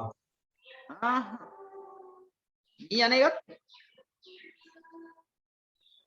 එතකොට සර් මේ ගත දාමයකද ලියන්න ඕන? එහෙම නෑ මෙහි ඇති දිග මහාදාමේ ලියා දක්වන්න මහාහාරදාමේ ප්‍රාථමිකය පෙන්නා නම්. එනාර උඩ ලියපු ආහාරදාමේ ප්‍රාථමිකය පෙන්නයි නම් කරන්නේ. මියා. මහාහාරදාමේ තෘතිකය පෙන්නා. තුන්වන මට්ටමේ යැපෙන්න. දෙන්නේ. පුරානේ. ඔව්. තිඹුරා. එහෙනම් වියෝජකයන් අර්ධකීමත් ලියලා ඉවර කරන්න. වියෝජකයෝ අපි අර්ධකීම ලිව්වා. අර්ධකීම ලියලා උදාහරණයක් ලියන්න.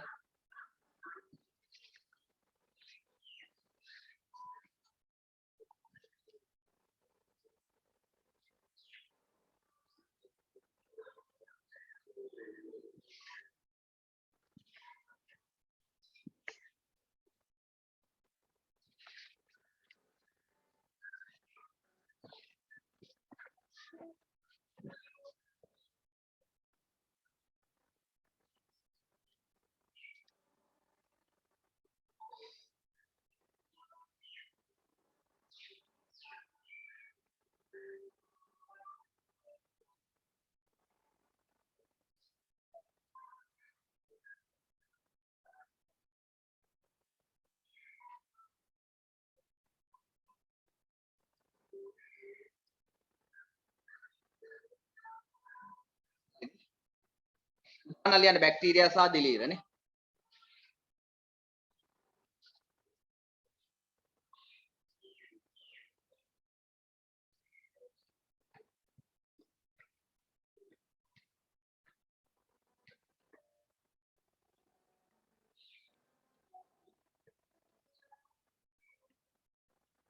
විසි දෙක පිටුව කරලා ගන්නක චුට්ටට. මම දුවා ගෙදර වැඩක් 22 පිටුවේ ඉඳන් ටියුට් අවසාන වෙනකන් සම්පූර්ණ කරලා සම්පූර්ණ කරන්න කියලා. බලන්න සම්පූර්ණ කරපු කට්ටිය. සම්පූර්ණයෙන්ම ඉවරයි කියන කට්ටිය බලන්න අත උස්සන්න රියැක්ෂන් එකක් දාන්න බලන්න. අත උස්සලා. සම්පූර්ණයෙන්ම ඉවරයි. මොකද දාන්නේ? ඒස කියන්නේ පිටුවම නේද නැත්නම් පාඩමද? ටියුට් එනේ එකද? 22 වෙනි පිටුවේ ඉඳන් ටියුට් එක අවසානයේ දක්වාම ඉවර කට්ටිය. වල හිස්තැන් තියෙන්න පුළුවන්. ඒක කමන්නේ. ඒක ගැල්ලුවක් නෑ.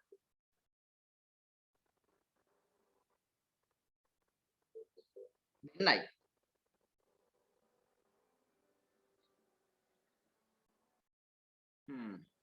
ඔන්න දැන් එහෙනම් තවත් සතියක් කාලයක් තියෙනවා. තවත් සතියක කාලයක් තියෙනවා දැන් සම්පූර්ණ කරන්න. මොකද අද අපිට කතා කරන්න නම් නෑ නේද? එතකොට 22 වෙනි පිටුවේ ඉඳන් ඉවර වෙනකන් සම්පූර්ණයෙන්ම උත්තර ලියලා අවසන් කරන්න ලබන සතියේ. මොකද ලබන සතියේ ඕ ටික කතා කරන්න අපි පටන් ගන්න නිසා. මොකද උත්තර ලියන්න මම වෙලාවක් දෙන්නේ නැහැ. අඩුපාඩු මොන හරි අමතර දෙයක් ලියා ගන්න වෙලාවක් දුන්නොත් නිසා අච්චුපතේ තියෙනවා නම් මේ ප්‍රශ්නෙට උත්තරේ ඒක ලියා ගන්න මම වෙලාවක් දෙන්නේ නැහැ. නිසා එතකොට අර උත්තර ලියන් තිබ්බොත් තමයි ඒක හොඳට අඩුපාඩු සකස් කරගන්න පුළුවන්. නේද? උත්තරයක් තව ටිකක් සංවර්ධනය කරගන්න පුළුවන් ලියලා තිබ්බොත්. ඒ නිසා මොකද එහෙම ලියලිය ඉඳ ගියොත් මේක මාස දෙකක් විතර කරන්න වෙනවා. අපිට ඉක්මනට මේක ඉවර කරගන්න පුළුවන් වෙන්නේ ඔයාලා උත්තර ලියලා තිබ්බොත්. ඉක්මනට සාකච්ඡා කරගෙන යන්න පුළුවන් වුණොත් තමයි මේක අපිට මේ මාසෙත් ඉවර කරගන්න පුළුවන් වෙන්නේ. මේක එච්චර ඇද ඇද ඉන්න ඕන පාඩමක් නෙමෙයිනේ. නේද? ඒ නිසා ඔයාලා උත්තර ලියලා ලෑස්ති තියාගන්න ලබන සතිය අපි සාකච්ඡා කරා. එච්චරයි. එන අද හැමාට පේපර් ක්ලාස් එක තියෙනවා 35 වෙනි ප්‍රශ්න පත්‍රය අපි කතා කරන්න අද පටන් ගන්න. ඒකේ Google form එක group එකට දාලා තියෙන්නේ. ඒකේ පුවන ප්‍රශ්න පත්‍රය ඒතකොට කරලා බලන්න 7 වෙනි කීයක් හරියනවද කියලා බලන්න. ඒක හැමෝම කරන්න. right. එහෙනම් අපි අවසන් කරමු. ආයුබෝවන් සර්. අයිබෝන් සර්. අයිබෝන් සර්.